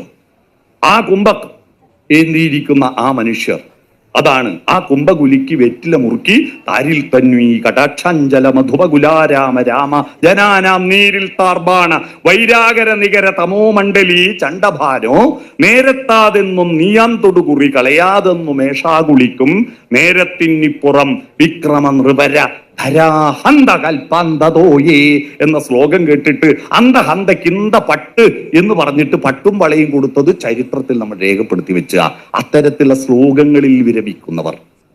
മർത്യാകാരേണ ഗോപീവസന നിര കവർന്നോരു ദൈത്യാര്യത്തൻ ചിത്തേ ബന്ധിച്ച വഞ്ചീശ്വര നൃപ തവ നീതിക്കുതെറ്റില്ല, പക്ഷേ പൊൽത്താർമകളിതാ തൻ കണവനെ വിടുവാൻ ആശ്രയിക്കുന്നു ദാസീ വൃത്യ കനിവവളിൽ ഉദിക്കൊല്ല കാരുണ്യരാശേ എന്ന ശ്ലോകം ചൊല്ലുക. എന്നിട്ട് അതില് സമ്മാനം വാങ്ങുക. അത്തരത്തിലുള്ള ആളുകളായിരുന്നു കേരളത്തിന്റെ സാമൂഹ്യ മണ്ഡലങ്ങളെ നിയന്ത്രിച്ചിരുന്നത്. അത്തരത്തിലുള്ള വേദേതിഹാസ വിഭൂതികൾ കൈവശപ്പെടുത്തിയിരിക്കുന്നവർ ഒരു പണിയെടുത്തില്ല, പ്രായോഗികമായിട്ട് അറിവിനെ കൊണ്ടുവന്നില്ല. എന്നാ പണിയെടുക്കുന്ന സാധാരണ മനുഷ്യന് വിദ്യാഭ്യാസം കിട്ടിയില്ല. ഇതാണ് ഇന്ത്യ തകർന്നു പോയത്. എന്നാൽ ആ ഇന്ത്യയിൽ സാധാരണ മനുഷ്യൻ ഉലയനെ സ്കൂളിൽ വിദ്യാഭ്യാസം തന്നിട്ടില്ലെങ്കിൽ നിങ്ങളുടെ വയലുകളിൽ മുട്ടിപ്പൊല്ല് മുളക്കും എന്ന് പ്രഖ്യാപിച്ച നവോത്ഥാന നായകന്റെ ഈ കേരളത്തിൽ പുലയനെന്നോ ആദിവാസിയെന്നോ ഒന്നും നോക്കാതെ എല്ലാവരെയും സ്കൂളിൽ പഠിപ്പിച്ചപ്പോ ഇപ്പൊ എന്താ, നമ്മുടെ വയലുകളെല്ലാം വീണ്ടും മുട്ടിപ്പൊല്ല് മുളക്കാൻ തുടങ്ങി. വയലുകളെല്ലാം ഇപ്പൊ പുല്ല് മുളച്ചിരിക്കുക, കൃഷി ചെയ്യുന്നില്ല. www.com MD നടിച്ച മസാല ദോശ ഡൗൺലോഡായി കിട്ടുമെന്ന് വിചാരിക്കുകയാണ്. കമ്പ്യൂട്ടറിൽ നിന്ന് മസാല ദോശയും നെയ്റോസ്റ്റും കിട്ടുമോ? പണിയെടുക്കാൻ മടിച്ചിട്ട് വിദേശത്ത് പോയി പണിയെടുക്കുന്ന ഒരു പുതിയ തലമുറ നമ്മളിൽ ഉയർന്നു വരുന്നു. അവരാണ് ഇല്ലുമിനാട്ടികളായി മാറിയത്. ആ ഇല്ലുമിനാട്ടികളുടെ ലോകത്ത് ഇതിനേക്കാൾ നല്ലൊരു റിസൾട്ട് നിങ്ങൾ തെരഞ്ഞെടുപ്പിൽ പ്രതീക്ഷിക്കുന്നുണ്ടോ? 2 കൊല്ലം മുമ്പ് തൃശ്ശൂരിൽ ഞാൻ ഒരു പരിപാടിക്ക് പ്രസംഗിക്കാൻ പോയിട്ട് രാത്രിയിൽ ഈ സ്വരാജ് റൗണ്ടിന്റെ പരിസരത്ത് ഭാരത് ഹോട്ടലിൽ ചായ കുടിക്കാൻ പോയപ്പോ അവിടെ പൂരത്തല്ല്. തൃശ്ശൂർ പൂരം നടക്കുന്ന സ്ഥലത്തുള്ള പോലെ ജനക്കൂട്ടം വമ്പിച്ച തല്ല്. എന്താണ്? ലൂസിഫർ എന്ന് പറഞ്ഞ സിനിമ ഇറങ്ങിയിരുന്നു. മോഹൻലാലിന് അഭിവാദ്യം അർപ്പിച്ചുകൊണ്ട് ഗ്രാമീണരായിരിക്കുന്ന ഫാൻസ് അസോസിയേഷൻ രാവിലെ തന്നെ ബാനർ കെട്ടി. ഉച്ചക്കാണ് നഗരവാസികൾക്കെല്ലാം ബാനർ കിട്ടാൻ സമയം കിട്ടിയത്. അവർ ബാനർ കൊണ്ടുവരുമ്പോൾ കെട്ട സ്ഥലമില്ല, എല്ലാവരും നിരത്തിയിരിക്കും. അവരെന്ത് ചെയ്തു? ഇതിന്റെ മേലെ കെട്ടി പഴയതായി എറിഞ്ഞു. ഈ എറിയുന്നത് ക്യാമറയിൽ പിടിച്ചു. ആര്? ഏതോ ആളുകൾ ഇപ്പൊ എന്തും എല്ലാം ക്യാമറയിൽ പിടിച്ചിട്ട് അത് സോഷ്യൽ മീഡിയയിൽ ഇട്ടു. അപ്പോൾ തങ്ങളുടെ ബാനർ അയച്ചു ചാടിയ വിവരം അറിഞ്ഞിട്ട് രാവിലെ കിട്ടിയവരെല്ലാം ചോദ്യം ചെയ്യാൻ വന്നു.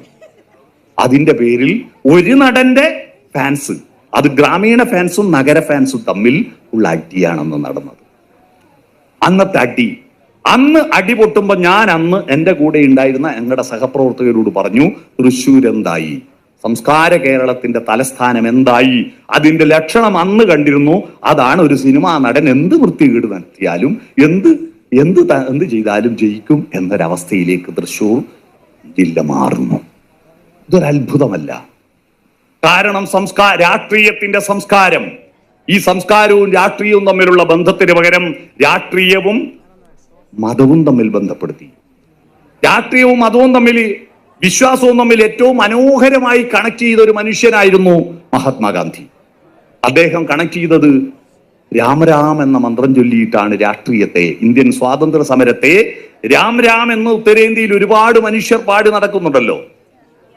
ആ രാം എന്ന് പാടി നടക്കുന്ന മനുഷ്യരെ സ്വാതന്ത്ര്യ സമരത്തിലേക്ക് സാധാരണ മനുഷ്യരെ കൊണ്ടുവരാൻ, സ്വാതന്ത്ര്യത്തിന്റെ അർത്ഥം എന്തെന്നറിയാത്ത, എന്താണ് ഡെമോക്രസി എന്നറിയാത്ത, എന്താണ് റിപ്പബ്ലിക് എന്നറിയാത്ത സാധാരണ മനുഷ്യർക്ക് രാമമന്ത്രത്തിലൂടെ സ്വാതന്ത്ര്യ സമരത്തിലേക്ക് അവരെ കൊണ്ടുപോകാനാണ് അദ്ദേഹം രാമനെ ഉപയോഗപ്പെടുത്തിയത്.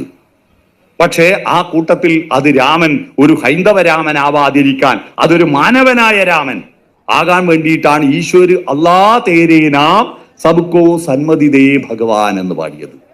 എന്നാൽ ഇപ്പൊ ഇന്ത്യൻ രാഷ്ട്രീയം 40 കൊല്ലമായിട്ട് 2.5 അടി നീളമുള്ള ഒരു വിഗ്രഹത്തിൽ കേന്ദ്രീകരിക്കുകയല്ലേ. അദ്വാനിയുടെ രഥയാത്ര നടന്ന അന്ന് മുതൽ ഇന്ത്യൻ രാഷ്ട്രീയം പൂർണ്ണമായിട്ട് 2.5 അടി നീളമുള്ള ആ ബാബറി മസ്ജിദിന്റെ അകത്ത് കൊണ്ടുപോയിട്ട ഒരു വിഗ്രഹത്തെയാണ് കേന്ദ്രീകരിച്ചത്. എല്ലാവരും അവര് പറയുമ്പോഴും രാമക്ഷേത്രം ബാബറി മസ്ജിദ്, നമ്മൾ പറയുമ്പോഴും രാമക്ഷേത്രം ബാബറി മസ്ജിദ്. ജനങ്ങളുടെ പ്രശ്നമോ സാംസ്കാരിക പ്രശ്നങ്ങളോ അവിടെ ഒന്നും തന്നെ ഭീഷ്മസാഹിനി വന്നില്ല. അവിടെ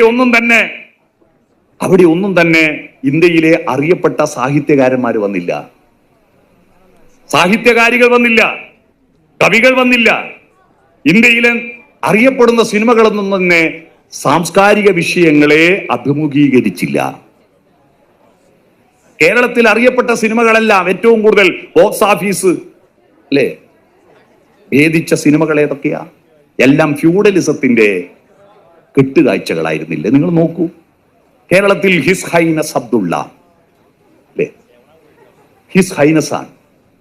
ഭരതം സംഗീതം ക്ലാസിക് ധാർവാഡ് അല്ലേ, കമലദളം അല്ലേ, സർഗം പാട്ട് ഇതൊക്കെ മോശ സിനിമയാണെന്ന് എനിക്ക് അഭിപ്രായമില്ല. പക്ഷെ അതെല്ലാം ഫ്യൂഡലിസവുമായി ബന്ധപ്പെട്ടാണ്. എല്ലാം ഫ്യൂഡലിസവുമായി ബന്ധപ്പെട്ട സിനിമകളാണ് കേരളത്തിൽ ഏറ്റവും കൂടുതൽ ടിക്കറ്റ് ചെലവഴിച്ചത്. നാലുകെട്ടും നടുമുറ്റവും ശാസ്ത്രീയ സംഗീതവും. ശാസ്ത്രീയ സംഗീതത്തിന് ഞാൻ എതിരൊന്നുമല്ല. പക്ഷേ ആ സംഗീതം നമ്മൾ കേരളത്തിൽ പാട്ടിനെ അല്ല, പാട്ടിനേക്കാൾ കൃഷിക്ക് പ്രാധാന്യം കൊടുക്കണമെന്നൊരു പാട്ടുണ്ടായിരുന്നു, ഓർമ്മയുണ്ടോ? എനിക്ക് മാതമംഗല സ്കൂളിൽ ഒരു കുട്ടിക്ക് മികച്ച കുട്ടി കർഷകന്റെ അവാർഡ് കിട്ടി. അവന്റെ സ്വീകരണ പരിപാടിയിൽ പ്രസംഗിക്കാൻ പോയിരുന്നു. ഞാൻ കേട്ട ഏറ്റവും സുന്ദരമായ പ്രസംഗം ആ കുട്ടിയുടെ മറുപടി പ്രസംഗമായിരുന്നു. അവൻ മറുപടി പ്രസംഗത്തിൽ പാടിയത് പഴയ ഒരു സിനിമാ ഗാനമാണ്. അവൻ പാടിയത് ചെമ്പക പൂങ്കാവനത്തിലെ പൂമരച്ചോട്ടിൽ പണ്ടൊരിക്കലൊരാട്ടിടയൻ തപസ്സിരുന്നു, വിണ്ണിൽ നിന്നും വന്നിറങ്ങിയ ഭഗവാനപ്പോൾ ഒരു ചന്ദനത്തിൻ മണി വീണ അവനു നൽകി. മണിവീണക്ക് പകരം ഒരു ആൻഡ്രോയിഡ് ഫോണാന്ന് വിചാരിച്ചാൽ മതി ഇന്നത്തെ കാലഘട്ടത്തിൽ. തങ്ക സ്വപ്ന ശതങ്ങളാം തന്ത്രികൾ കെട്ടി അതിൽ സുന്ദര പ്രതീക്ഷകൾ തൻ ചായം പൂരട്ടി, ആർത്തലയ്ക്കും ഹൃദയത്തിൽ തുളുമ്പിയ രാഗങ്ങൾ രാത്രിയും പകലും അവൻ വീണയിൽ മീട്ടി. രാവും പകലും ഇതല്ലേ ഇപ്പോ? രാത്രി 12 മണിക്കാണ് കുട്ടികൾ മിക്കതും ഉറങ്ങുന്നത്, വീണയിൽ മീട്ടുകയാണ്. ഏത് വീണാധാരിയ? ഞാനൊരു വീണാധാരി. ജീവിതഗാനമല്ല. ഇതിൽ ജീവിതഗാനം ഉണ്ടോ? ഇല്ല. ആ തീരവിഹാരിയല്ല. ആ മധുര സംഗീതത്തിൻ ലഹരിയാലെ സ്വന്തം ഭൂമി ദേവിയെ പാവം മറന്നുപോയി. ശ്യാമളമാം ഭൂമിയാകെ പാഴ്മരുവായി മാറിപ്പോയി. പാവമപ്പോൾ പശിയാലെ പാട്ടു നിർത്തി. വിശന്നപ്പോ പാട്ട് നിർത്തിയിട്ട് കാത്തു നിൽക്കും വയലിൽ തൻ കലപ്പയൂന്നി, സ്വന്തം വേർപ്പു കൊണ്ടു വിതയ്ക്കുവാൻ അവനിറങ്ങി. എന്നുമെന്നും സമൃദ്ധിതൻ പൊന്മണികൾ വിളയിക്കാൻ മന്നിതിന്റെ മകനായിട്ടവനിറങ്ങി. കർമ്മണ്യതയിലേക്ക് ഗാനത്തിലൂടെ കൊണ്ടുപോകുന്ന ഒരു കാലഘട്ടത്തിൽ നിന്ന് മാറിയിട്ടിപ്പോ ആധുനിക ടെക്നോളജി അകർമ്മണ്യതയിലേക്ക് യുവതലമുറയെ നയിച്ചുകൊണ്ടിരിക്കുകയാണ്. പണിയെടുക്കുന്നവൻ അറിവ് വേണ്ട, അറിവുള്ളവൻ പണിയെടുക്കണ്ട എന്നതിനെ മാറ്റിയതാണ് കേരള നവോത്ഥാനം. പണിയെടുക്കുന്നവൻ അറിവ് കൊടുത്തു. ആ അറിവ് നേടിയിട്ട് വീടും ഭൂമിയും തൻ്റെ ഉണ്ടായി. 70-ൽ അച്യുതമേനോൻ ഭൂപരിഷ്കരണ നിയമം നടപ്പിലാക്കിയപ്പോ നാളികേരത്തിന്റെ നാട്ടിൽ എനിക്കൊരു നാഴിയിടങ്ങഴി മണ്ണുണ്ട്. അപ്പോഴാ തൻ്റെ ഉണ്ടായേ. തൻ്റെ ഇടം എന്ന് പറഞ്ഞാൽ തൻ്റെതായ ഒരു ഇടമല്ലേ സാർ? തൻ്റെതായ ഒരു ഇടം കിട്ടിയല്ലോ. ആ ഇടം കിട്ടിയിട്ട് ഇപ്പോ ആ ഇടം വികസിച്ചു, നല്ല വീടായി, നല്ല കാറായി, നല്ല പൈസയൊക്കെ ആയപ്പോ ഇനി കൃഷി വേണ്ട, നാടിന്റെ സംസ്കാരം വേണ്ട. ഇനി ഉന്നം മറന്നൊരു പോക്കാണ്. ഈ ആധുനിക കോർപ്പറേറ്റ് മൂലധനത്തിന്റെ എല്ലാ വിധത്തിലുമുള്ള മസ്തിഷ്ക പ്രക്ഷാളനത്തിലൂടെ നമ്മൾ ഒരു ബൾബ് വാങ്ങുമ്പോൾ അറിവിലൂടെ ഈ ബൾബ് ഉണ്ടാക്കുന്ന കണ്ടുപിടിച്ച LED കണ്ടുപിടിച്ച കമ്പനിക്ക് പോകുന്ന പൈസ എത്രയാ നിങ്ങൾ കണക്കൂട്ടിയിട്ടുണ്ടോ? 160 രൂപയുടെ ഒരു LED ബൾബ് വാങ്ങുമ്പോൾ യഥാർത്ഥത്തിൽ 38 രൂപ മാത്രമാണ് ആ കമ്പനിക്ക് അതിന് മുതല്. ബാക്കി ഇതിന്റെ വിൽക്കുന്ന ഏജൻസിക്ക്, അതിന്റെ ഡിസ്ട്രിബ്യൂഷൻ ഏജൻസിക്ക് അതിന്റെ ലാഭം എല്ലാമാണ്. അതിന്റെ ഒരു പങ്ക് LED ബൾബ് കണ്ടുപിടിച്ച പാറ്റന്റിനാണ്. നമ്മൾ ഉപയോഗിക്കുന്ന ഏത് സാധനം എന്തും വർദ്ധിച്ചു ഉപയോഗിക്കും തോറും അതിന്റെ ഒരു പൈസ വിദേശത്ത് പേറ്റന്റ് ആയിട്ട് പോവുകയാണ്. അറിവ് കൊണ്ട് പണമുണ്ടാക്കുന്നു കോർപ്പറേറ്റ് മൂലധനം. അറിവാണ് ഇന്ന് ഏറ്റവും വലിയ ചൂഷണത്തിന്റെ ഉപാധിയായി മാറിയിരിക്കുന്നത്. ആ അറിവിനെ നമ്മൾ വികേന്ദ്രീകരിച്ചപ്പോ ആ വികേന്ദ്രീകരണത്തിലൂടെ ഈ നമ്മുടെ LPG ഗ്യാസ് സിലിണ്ടർ വ്യാപകമാക്കിയില്ലേ, അതുപോലെയാ. LPG ഗ്യാസ് സിലിണ്ടർ പണ്ട് MP-ന്റെ ശുപാർശ കത്തുണ്ടെങ്കിലേ കിട്ടൂ. വളരെ അപൂർവമായിട്ട് മാത്രമേ LPG കിട്ടാറുണ്ടായിരുന്നുള്ളൂ. അത് ഉദാരവൽക്കരണം നടത്തി ഇഷ്ടം പോലെ കൊടുത്തതിന്റെ എന്താ ഗുണം? ഇഷ്ടം പോലെ വില വർദ്ധിപ്പിച്ചു. അപ്പോ കൂടുതൽ ഡിസ്ട്രിബ്യൂഷൻ നടത്തുമ്പോ കൂടുതൽ ലാഭം. പൈസ കൂട്ടാൻ വേണ്ടിയിട്ടാ ഇങ്ങനെ കൊടുത്തത്. അതുപോലെ അറിവും വികേന്ദ്രീകരിച്ചപ്പോ ആ അറിവിലൂടെ നമ്മുടെ കേരളത്തിലെ യുവാക്കളെ അടിമകളാക്കുകയായിരുന്നു. എന്താ നമ്മൾ പറഞ്ഞു വന്നിരുന്നത്? വിദ്യാഭ്യാസം നമ്മളെ സ്വതന്ത്രരാക്കുന്നു എന്നാണ്. സ്വതന്ത്രരാക്കേണ്ട വിദ്യാഭ്യാസം പക്ഷേ അടിമത്തത്തിന്റെ നുകമേറ്റു വാങ്ങാൻ വേണ്ടിയിട്ടുള്ള ഫേസ്ബുക്കിന്റെ തല പോലെ, F-ന്റെ തല പോലെ തല കുമ്പിട്ടിട്ട് ഇതിലേക്ക് മാത്രം കേന്ദ്രീകരിച്ചിരിക്കുന്ന ഒരു തലമുറയെ, ആ തലമുറയെ സൃഷ്ടിക്കുവാൻ ഈ അക്ഷരങ്ങൾ ഉപയോഗിക്കുന്നു. സജി ചെറിയാൻ കഴിഞ്ഞ ദിവസം പറഞ്ഞില്ലേ എഴുത്തും വായന അറിയാത്തവരാണെന്ന്. എന്റെ അഭിപ്രായം 10ാം ക്ലാസ്സിലെ കുട്ടികളെക്കാൾ എഴുത്തും വായന അറിയാത്തവര് ഡിഗ്രി കഴിഞ്ഞവരാ. കാരണം ഇവർക്ക് എഴുത്ത് ഓർമ്മയില്ല. ഈ മംഗ്ലീഷ് ടൈപ്പ് ചെയ്തിട്ട് എഴുത്ത് മറന്നു പോവുക. ആരും എഴുതുന്നില്ല. എന്റെ നാട്ടിലൊക്കെ ഒരു അപേക്ഷാ ഫോറം പൂരിപ്പിക്കാൻ ഡിഗ്രി പാസ്സായൻ 8ാം ക്ലാസ് തോറ്റ ബ്രാഞ്ച് സെക്രട്ടറിന്റെ വീട്ടിൽ വരിക. 8ാം ക്ലാസ് തോറ്റ ബ്രാഞ്ച് സെക്രട്ടറിന്റെ വീട്ടിൽ വരും. ഈ അപേക്ഷാ ഫോറം ഒന്ന് എഴുതി തരുമോ? കാരണം ഇവന് എഴുത്ത് മറന്നുപോയി. ടൈപ്പ് മാത്രമായി. അതും ടൈപ്പ് ആണെങ്കിലോ മംഗ്ലീഷാണ്. ഇംഗ്ലീഷിൽ ടൈപ്പ് ചെയ്താൽ അത് മലയാളത്തിലേക്ക് മാറ്റിയെടുക്കുന്ന ആപ്പ് ഉണ്ടല്ലോ. ഇങ്ങനെ വലിയൊരു ആപ്പിൽ കുടുങ്ങിയിരിക്കുക നമ്മൾ. ഈ ആപ്പിൽ കുടുങ്ങിയിരിക്കുന്ന നമ്മുടെ കേരളത്തിലെ പുതിയ തലമുറയെ അവരിൽ എനിക്ക് പ്രതീക്ഷയറ്റിട്ടൊന്നുമില്ല. ഒരു പ്രളയം വന്നപ്പോ ഇറങ്ങിയല്ലോ. ആ ഇല്ലുമിനാട്ടികളെല്ലാം പോസിറ്റീവായി പ്രതികരിച്ചല്ലോ. കോവിഡ് വന്നപ്പോ അവരിറങ്ങിയല്ലോ. പക്ഷേ ആ കോവിഡ് പോയി, ആവശ്യം വന്നപ്പോ ഉണർന്നു. വീണ്ടും അവര് കോർപ്പറേറ്റിന്റെ മാളങ്ങളിലേക്ക് തലകുത്തി നിൽക്കുകയാണ്. ആ തലകുത്തി നിൽക്കുന്ന ആ യുവതലമുറയെ ഉദ്ബോധിപ്പിക്കുന്ന കവിതകളും പാട്ടുകളും ഉണ്ടാക്കിയെടുക്കാൻ നമ്മുടെ പണ്ടത്തെ കാനനച്ചായയിൽ ആടുമേയ്ക്കാൻ മതിയോ? നമ്മുടെ സാംസ്കാരിക നായകന്മാരും കവികളും ഗൗരവതരമായി വിചിന്തനം നടത്തണം. എന്തേ ഇന്ത്യ മഹാഭാരതം എഴുതിയ നമ്മുടെ രാജ്യത്തിന് ഒരു നോബൽ സമ്മാനം കിട്ടുന്നില്ല എന്നതിന് അതിനെപ്പറ്റി ഒരു ഗവേഷണം നടത്തി നോക്കി, ഒരു പഠനം നടത്തി നോക്കി. ആ പഠനം നടത്തിയതിന്റെ റിസൾട്ട് കൃത്യമായിട്ട് ഞാൻ പറഞ്ഞുതരാം.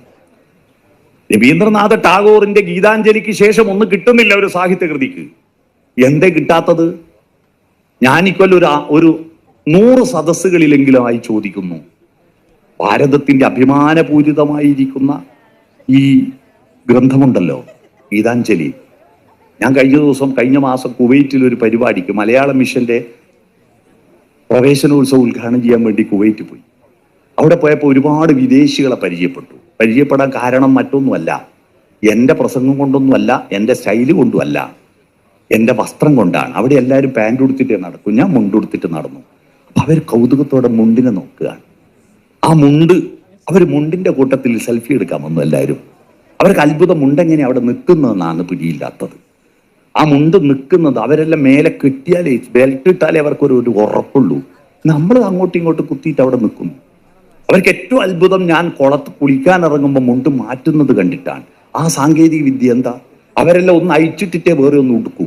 നമ്മളിത് തോർത്തുടുക്കലും മുണ്ട് അയക്കലും ഒരേ സമയത്ത് നടത്തുന്ന സാങ്കേതിക വിദ്യ അവർക്കറിയില്ല. നമ്മൾ തോർത്ത് ചുറ്റി മുണ്ട് ചുറ്റി വലിക്കുന്ന ഒരു പരിപാടിയില്ലേ, അതൊരു അത്ഭുതത്തോടെ അവർ നോക്കുക. അങ്ങനെയാണ് അവരെല്ലാം ഞങ്ങളെ വന്നിട്ട് പരിചയപ്പെട്ടത്. അപ്പൊ ഞാൻ ഐ എം ഫ്രം ഇന്ത്യ എന്ന് പറയുമ്പോൾ അവർ പലരും പറഞ്ഞു you are from the land of Gitanjali. ഗീതാഞ്ജലിയെ പറ്റി അവർക്ക് നല്ല ധാരണയുണ്ട്. പക്ഷേ ഞാൻ 100 സദസ്സുകളിലായി ഗീതാഞ്ജലി വായിച്ചവരെത്രാന്ന് ചോദിച്ച് കൈ ഉയർത്താൻ പറഞ്ഞിട്ട് ഞാൻ ഇവിടെ ചോദിച്ചിട്ട് നിങ്ങൾ അപമാനിക്കുന്നില്ല, 0.001% പോലും ആളുകൾ ഗീതാഞ്ജലി വായിച്ചിട്ടില്ല. ആ സാധനത്തെ ഉപയോഗപ്പെടുത്താൻ നമുക്ക് കഴിഞ്ഞോ? ഭജനം പൂജനം ആരാധനയും സാധനയും ഹേ നിർത്തുക സാധോ. നിർത്താൻ പറഞ്ഞില്ലേ? ഭജനയും പൂജയും ആരാധനയും. നിജ ദേവാലയ മൂലയിൽ എന്തിരിക്കുന്നു നീ രുദ്ധ കവാടം. വാതിലടച്ചിട്ട് ദേവാലയ മൂലയിൽ എന്തിനാണ് നീ ഇരിക്കുന്നത്? നിഭൃതമിരുട്ടിൽ നിഗൂഢമിരുന്ന് നീ ധ്യാനിക്കും ദൈവതമവിടെ നിലകൊൾവീല. ഇന്നാണ് ഇത് എഴുതിയ അടി ഉറപ്പായിരുന്നു ടാഗോറിന്. നീ ധ്യാനിക്കുന്ന ദൈവം അമ്പലത്തിൽ ഇല്ല. നിമീലിതലോചനമൊന്നു തുറക്കൂ, നന്നായി നോക്കൂ. പൂട്ടിയ കണ്ണ് തുറന്നിട്ട് നോക്കൂ. കണ്ണ് പൂട്ടിയിട്ടാണ് നമ്മുടെ രാജ്യം തകർന്നത്. തുറക്കാൻ പറ്റില്ല. കണ്ണ് പൂട്ടി പ്രാർത്ഥിച്ചു. കാലിന്റെ മടമ്പ് കുറവിന് വെച്ചിട്ട് കൈ ഇങ്ങനെ വെച്ച വരന്ത.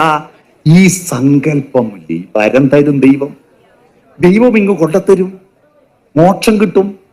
ഈ സങ്കല്പം നമ്മുടെ രാജ്യത്തെ പിറകോട്ടടിച്ചതിനെ പറ്റി പറഞ്ഞു കൊടുക്കാൻ നമുക്ക് ആളുണ്ടായോ? കഴിഞ്ഞ മെയ് 8-ാം തീയതി ഞാൻ കൂത്തുപറമ്പിലേക്ക് കാറിൽ വരുമ്പോ എന്റെ വീട്ടിന്റെ അടുത്ത് കൈതേരി ഒരു നീലക്കരിങ്കാളി അമ്പലമുണ്ട്. അമ്പലത്തിൽ സാധാരണയിൽ നിന്ന് വ്യത്യസ്തമായ ഒരു തിരക്ക്, ഭയങ്കര തിരക്ക്. ഞാൻ അവിടുത്തെ വാദ്യക്കാരൻ എൻ്റെ ഒരു സുഹൃത്താ സതീശൻ. ഞാൻ വിളിച്ചു ചോദിച്ചു, സതീശ എന്താ ഇന്ന് വിശേഷം? അത് ഇന്ന് SLC റിസൾട്ട്. കുട്ടികൾ അവിടുത്തെ പ്രത്യേകത, അമ്പലത്തില് പ്രാർത്ഥനകൾ എഴുതി കൊടുക്കും. പൂജാരി ആ പ്രാർത്ഥന വെച്ചിട്ടാണ് അതുകൊണ്ടാണ് ഇത്ര ആള് വരുന്നത്. കാരണം ബാക്കിയെല്ലാവരും മനസ്സ് പ്രാർത്ഥിക്കുന്നതല്ലേ, ഇത് ഡയറക്റ്റ് ഭാഷയിലൂടെ കൊടുക്കുകയാണ്. നോക്കുമ്പം 200, 500, 100 ഇട്ടിട്ട് കുട്ടികളെല്ലാം A+ വേണം എഴുതി കൊടുത്തിരിക്കുക. എന്റെ കാറിൽ എന്റെ മോനുണ്ടായിരുന്നു, +2 പരീക്ഷ എഴുതിയത്. ഞാൻ ഒറ്റ ചിരിച്ചപ്പോ മോൻ ചോദിച്ചു, അച്ഛനെന്തിനാ ചിരിച്ചത്? ഞാൻ പറഞ്ഞത് ഞാൻ നീലക്കരിങ്കാളിന്റെ അവസ്ഥ ആലോചിച്ച് ചിരിച്ചതാ. എന്താ അത്? കാരണം ഇവന്റെ പേപ്പർ വാല്യുവേഷൻ 3 ആഴ്ച മുമ്പ് കംപ്ലീറ്റ് ആയി. അത് മുഴുവൻ ടാബുലേഷൻ നടത്തി, അത് മുഴുവൻ കമ്പ്യൂട്ടറിൽ അടിച്ചു കയറ്റി. 3 മണിക്ക്, ഇന്ന് വൈകുന്നേരം 3 മണിക്ക് വിദ്യാഭ്യാസ വകുപ്പ് മന്ത്രി ശിവൻകുട്ടി അത് എന്റർ ബട്ടൺ അമർത്തിയാൽ അത് നെറ്റിൽ അപ്ലോഡ് ആവും. ഇതെല്ലാം റെഡിയായി നിൽക്കുമ്പോ ഈ 500 കൊടുത്തിട്ട് A+ വേണമെന്ന് ഇവൻ ആവശ്യപ്പെട്ടാൽ 3 മണിക്ക് മുമ്പ് തിരുവനന്തപുരത്ത് എത്തണമെങ്കിൽ വന്ദേ ഭാരത് കയറാണ്ട് വരാനാവില്ല നീലക്കരിങ്കാളി. ഇവിടെ എത്തിയിട്ട് കമ്പ്യൂട്ടറിന്റെ പാസ്വേഡ് അറിയാതെ ഇതിൻ്റെ ഉള്ളിൽ കയറാൻ പറ്റില്ല. അപ്പൊ കമ്പ്യൂട്ടർ ഹാക്ക് ചെയ്തിട്ട് അകത്ത് കയറിയിട്ട് ഇവൻ എഴുതി തെറ്റിച്ചതെല്ലാം ശരിയാക്കിയിട്ട് മാർക്ക് തട്ടിപ്പ് നടത്തുന്ന ആളാണ് ദൈവമെന്ന് നമ്മുടെ കുട്ടികളോട് ആരാ പറഞ്ഞു കൊടുത്ത്? ഒരു സ്കൂളിലും നിങ്ങൾ അറിയുമോ? ഒരു സ്കൂളിലും സൂര്യഗ്രഹണവും ചന്ദ്രഗ്രഹണവും ഉണ്ടാകുന്നത് രാഹു വിഴുങ്ങിയിട്ടാ, പാമ്പ് വിഴുങ്ങിയിട്ടാന്ന് പഠിപ്പിക്കുന്നില്ലല്ലോ. ചന്ദ്രന്റെ മറവ് കൊണ്ട് സൂര്യനെ കാണാതാകുന്നത് സൂര്യഗ്രഹണം, ഭൂമിയുടെ നിഴലിൽ ചന്ദ്രനിൽ പതിയുന്നത് ചന്ദ്രഗ്രഹണം. ഇതാണല്ലോ പഠിപ്പിക്കുന്നത്. പക്ഷേ ഞാൻ ഇത് പഠിപ്പിക്കുന്ന അധ്യാപകരുടെ വിവാഹത്തിനല്ല രാഹുകാലം നോക്കൂ. അതേതാ സാധനം? അങ്ങനെ ഒരു രാഹു എവിടെയാ? എല്ലാ കലണ്ടറിലും, അത് ഇടതുപക്ഷത്തിന്റെ ബാങ്കുകൾ നടത്തുന്ന കലണ്ടറിലുണ്ട് രാഹുകാലവും ഗുളികകാലവും. ഗുളികകാലം ഇല്ലെന്ന് പറയാൻ പറ്റില്ല. രാവിലെ 1, ഉച്ചക്കര, രാത്രി 2 എന്ന മട്ടിൽ ഗുളിക കഴിക്കുന്ന കാലം ഉണ്ടാകാം. ഈ രാഹു എന്ന് പറഞ്ഞ ഒരു സാധനമുണ്ട് ഈ ലോകത്ത്. എന്നിട്ടും ഈ കഴിഞ്ഞ തെരഞ്ഞെടുപ്പിൽ ഇടതുപക്ഷത്തിലടക്കമുള്ള 18 സ്ഥാനാർത്ഥികൾ രാഹുകാലം നോക്കിയിട്ടാ നോമിനേഷൻ കൊടുത്തത്. അറിയോ? രാഹുകാലം നോക്കി നോമിനേഷൻ കൊടുക്കുന്നു. എവിടെ രാഹു? പിന്നെ എങ്ങനെ ഈ നാട് നന്നാവും? ശാസ്ത്രബോധമാണ് ഈ ലോകത്തെ മാറ്റിയത് എന്ന ബോധം ഉൾക്കൊണ്ടാതെ വീണ്ടും അന്ധവിശ്വാസത്തിലേക്ക് പോവുക, അനാചാരത്തിലേക്ക് പോവുക. കേരളം എവിടത്തേക്ക് പോകുന്നു? കുട്ടിച്ചാത്ത മഠങ്ങൾ തൃശ്ശൂർ എത്രയാണ്? ഓരോ പാർട്ടിക്കും ഓരോ മഠമുണ്ട്. എത്രയാ കുട്ടിച്ചാത്ത മഠം? ആലോചിച്ച് നോക്കൂ. സ്ഥാനാർത്ഥികൾ ഏറ്റവും കൂടുതൽ പോകുന്നത്, ഇടതുപക്ഷം അടക്കം പോകുന്നത് എവിടെയാ പോകുന്നത്? ആദ്യം പോകുന്നത് തൊഴിൽശാലകളിലല്ല, അരമനകളിലാണ്. പണിക്കന്മാരുടെ വീടുകളിലാണ്, സംഘ കരയോഗങ്ങളിലാണ് അവർ പ്രധാനമായി പോകുന്നത്. അവിടെയാണ്. ഈ മനുഷ്യരുടെ വികാസത്തെ തടഞ്ഞു വെക്കുന്ന ശക്തികളുടെ അടുത്ത് പോയിട്ട് അഭയം പ്രാപിക്കുന്നു. അവരുടെ കൈകളിലേക്ക് നമ്മുടെ വോട്ടുകൾ മനുഷ്യർ കമ്പാർട്ട്മെന്റുകളിൽ കുടുങ്ങിക്കിടക്കുകയാണ്. ഈ കുടുങ്ങിക്കിടക്കുന്ന മനുഷ്യരെ സ്വതന്ത്രമാക്കാൻ നമ്മുടെ സമ്പൂർണ്ണ സാക്ഷരത കൊണ്ട് കഴിഞ്ഞോ? നമ്മുടെ സാഹിത്യ സിദ്ധാന്തങ്ങൾ, നമ്മുടെ പുതിയ നവോത്ഥാന പ്രസ്ഥാനങ്ങൾ എത്രത്തോളം മുന്നോട്ട് പോകാൻ നമുക്ക് കഴിഞ്ഞു? നെല്ലിൻ ചുവട്ടിൽ മുളയ്ക്കും കാട്ടുപുല്ലല്ല സാധു പുലയൻ എന്ന് പാടാൻ ചിന്താവിഷ്ടിയായ സീതയുടെ 100-ാം വാർഷികത്തിൽ എത്ര സ്ത്രീകൾ ചിന്താവിഷ്ടിയായ സീത വായിച്ചു? ഞാൻ കുടുംബശ്രീ യോഗത്തിൽ പോയിട്ട് ചോദിച്ചു, ചിന്താവിഷ്ടിയായ സീത വായിച്ചോ? വായിച്ച സ്ത്രീകൾ വളരെ വളരെ പരിമിതമാണ്. എന്നാൽ അവര് മറ്റു പലതും വായിച്ചിട്ടുണ്ട്. വായനയ്ക്ക് വേണ്ടി 1 മാസം നീക്കി വെച്ച നാടാണ് പോലും കേരളം. കർക്കടക മാസത്തിൽ അധ്യാത്മരാമായണ പാരായണം. പക്ഷെ എന്താ, കർക്കടകം 31-ാം തീയതി ഇത്യധ്യാത്മരാമായണേ ഉമാമഹേശ്വര സംവാദേ യുദ്ധകാന്ഡം സമാപ്തം പൂട്ടിയ പിന്നെ അടുത്ത 11 മാസം ഒരക്ഷരം വായിക്കില്ല. വേറെ വായിക്കില്ല. ഇത് മാത്രം വായിച്ചിട്ടോ അതിലുള്ളത് എന്തെങ്കിലും അർത്ഥമറിഞ്ഞോ? രാമന് എവിടെ ക്ഷേത്രം എടുക്കണമെന്ന് കൃത്യമായിട്ട് വാൽമീകി രാമനോട് പറയുന്നുണ്ട്. സന്തുഷ്ടചിത്തരായി സമദൃഷ്ടരായി ബഹുജന്തുക്കളിൽ ദ്വേഷഹീന മനസ്കരായി ശാന്തരായി നിന്നെ ഭജിപ്പവർ തന്നുടെ സ്വാന്തം നിനക്ക് സുഖവാസ മന്ദിരം. ഏതെങ്കിലും ഒരാളുടെ സ്വാന്തം ഹൃദയം ഇന്ത്യയിൽ എത്ര ആളുടെ ഉള്ളിൽ രാമന് സുഖവാസ മന്ദിരം ഉണ്ടാവും? സന്തുഷ്ടി വേണം, ഒന്ന് നമ്പർ 1. ആർക്കും ഉണ്ടോ? സമദൃഷ്ടി വേണം, എല്ലാവരും ഒരുപോലെ കാണണം, ഉണ്ടോ? ബഹുജന്തുക്കളിൽ ദ്വേഷഹീന മനസ്കരായി, ഹിന്ദുക്കളിലല്ല, ജന്തുക്കളോടൊന്നും തന്നെ വിദ്വേഷമില്ലാത്ത മനസ്സോടെ ശാന്തരായിട്ട് നിന്നെ ഭജിക്കുന്നവരുടെ ഹൃദയത്തിലാണ് രാമ. ആ ശാന്തഭാവം മനുഷ്യന്റെ ഉള്ളിൽ അക്രമവാസനയുണ്ടല്ലോ. അക്രമത്തിന്റെ ഒരു സിംഹമുണ്ട് നമ്മുടെ ഉള്ളിൽ, കടിച്ചു കീറുന്ന ഒരു സിംഹമുണ്ട്. ആ സിംഹം തലതിരിഞ്ഞു പോകാൻ ആഹ്വാനം ചെയ്ത ഒരു മനുഷ്യനുണ്ട്. നിന്റെ ഉള്ളിൽ ലോകം ടെറിറ്ററികൾ കീഴടക്കുന്ന രാജാവായിരിക്കുന്ന ഒരു സിംഹമുണ്ട്, ഇല്ലേ? അതുകൊണ്ടല്ലേ കാട്ടിലെ രാജാവ് ആരാന്ന് ചോദിച്ചാൽ സിംഹമാണെന്ന ഉത്തരം. പക്ഷെ ആ വിവരം ഇതുവരെ സിംഹം അറിയില്ല. അറിഞ്ഞത് പിറ്റേന്നത് കൊട്ടാരം വേണമെന്ന് പറയുക, അത് നിലത്ത് കിടന്നുറങ്ങുക. നമ്മളാണ് കാട്ടിലെ രാജാവിനെ നിശ്ചയിച്ചത്. എന്തുകൊണ്ട്? ടെറിറ്ററികൾ കീഴടക്കുന്ന ആരൊരാളൻ കുതിരയെ കെട്ടുവാൻ ആരൊരാൾ അതിൻ മാർഗം മുടക്കുവാൻ എന്ന് പറഞ്ഞു പോകുന്നൊരു ഇച്ഛാശക്തി സിംഹത്തിന്റെ ഉള്ളിലുണ്ട്. ആ ഇച്ഛാശക്തി 4 ദിക്കിലേക്ക് തിരിച്ചുവിടാൻ, അല്ലാതെ കലിംഗ യുദ്ധത്തിൽ പരസ്പരം അഭിമുഖമായി പോരടിക്കുന്ന അക്രമകാരിയായ സിംഹങ്ങളെ 4 ദിക്കിലേക്ക് തിരിച്ചു പോകൂ എന്ന് ആഹ്വാനം ചെയ്തിട്ട് അശോകൻ ലോകത്താകമാനം സ്ഥാപിച്ച സ്തംഭമാണ് അശോക സ്തംഭം. 4 സിംഹങ്ങൾ അഭിമുഖമായിട്ടല്ല പരാങ്മുഖമായിട്ട് 4 ദിക്കുകളിലേക്ക് പോകുന്ന അശോക സ്തംഭം. ഇതിന്റെ അർത്ഥം എന്തെന്ന് ഇന്ത്യൻ പ്രധാനമന്ത്രിക്ക് പോലും അറിയില്ല. ശാന്തഭാവത്തിലുള്ള സിംഹങ്ങൾക്ക് പകരം പാർലമെന്റ് മന്ദിരത്തിന്റെ മേലെ അദ്ദേഹം സ്ഥാപിച്ച് ഹൈന്ദവാചാര പ്രകാരം പൂജ നടത്തിയിട്ട് പ്രതിഷ്ഠിച്ചു. ബൗദ്ധനാണ് സ്ഥാപിച്ചത് അശോക സ്തംഭം, പക്ഷെ ഹൈന്ദവാചാര പ്രകാരമാണ് അശോക സ്തംഭത്തെ പ്രതിഷ്ഠിച്ചത്. ആ അശോക സ്തംഭത്തിലെ സിംഹങ്ങൾ സമഭാവത്തിലുള്ള സിംഹമല്ല, ദംഷ്ടകൾ കാണിച്ച് കടിച്ചു കീറുന്ന സിംഹമാണ്. ശാന്താകാരം ഭുജഗശയനം എന്നാണ് വിഷ്ണുവിന്റെ ഏറ്റവും പ്രധാനപ്പെട്ട മന്ത്രം. എന്നാൽ ഇപ്പൊ കാണുന്ന ദൈവങ്ങളുടെ ചിത്രങ്ങളെല്ലാം കലിപ്പൻ ദൈവങ്ങളാ. കത്തിജ്വലിച്ച് കുപിതനായിരിക്കുന്ന രാമനും ഹനുമാനുമാണ്. ശാന്തത പോയി. ദൈവത്തിന്റെ ലക്ഷ്യം ശാന്തതയല്ല, കലാപമാണെന്ന് വരുത്തി തീർക്കുകയാണ്. കുപിതനായിരിക്കുന്ന രാമനും കലിപ്പൻ ഹനുമാനുമാണ് ഇപ്പോ എല്ലായിടത്തും വരച്ചു വെച്ചിരിക്കുന്ന ചിത്രങ്ങൾ. പ്രജ്ഞാപരാധമാണ് നടക്കുന്നത്. പ്രജ്ഞാപരാധം അറിഞ്ഞെന്ന് പറഞ്ഞിട്ട് ആ അറിവിനോട് കാണിക്കുന്ന അപരാധമാണ് ഇപ്പോൾ നടക്കുന്നത്. ഈ അറിവിനെ ദുരുപയോഗം ചെയ്യുന്നതാണ് ഇന്ത്യ നേരിടുന്ന ഏറ്റവും വലിയ പ്രശ്നം.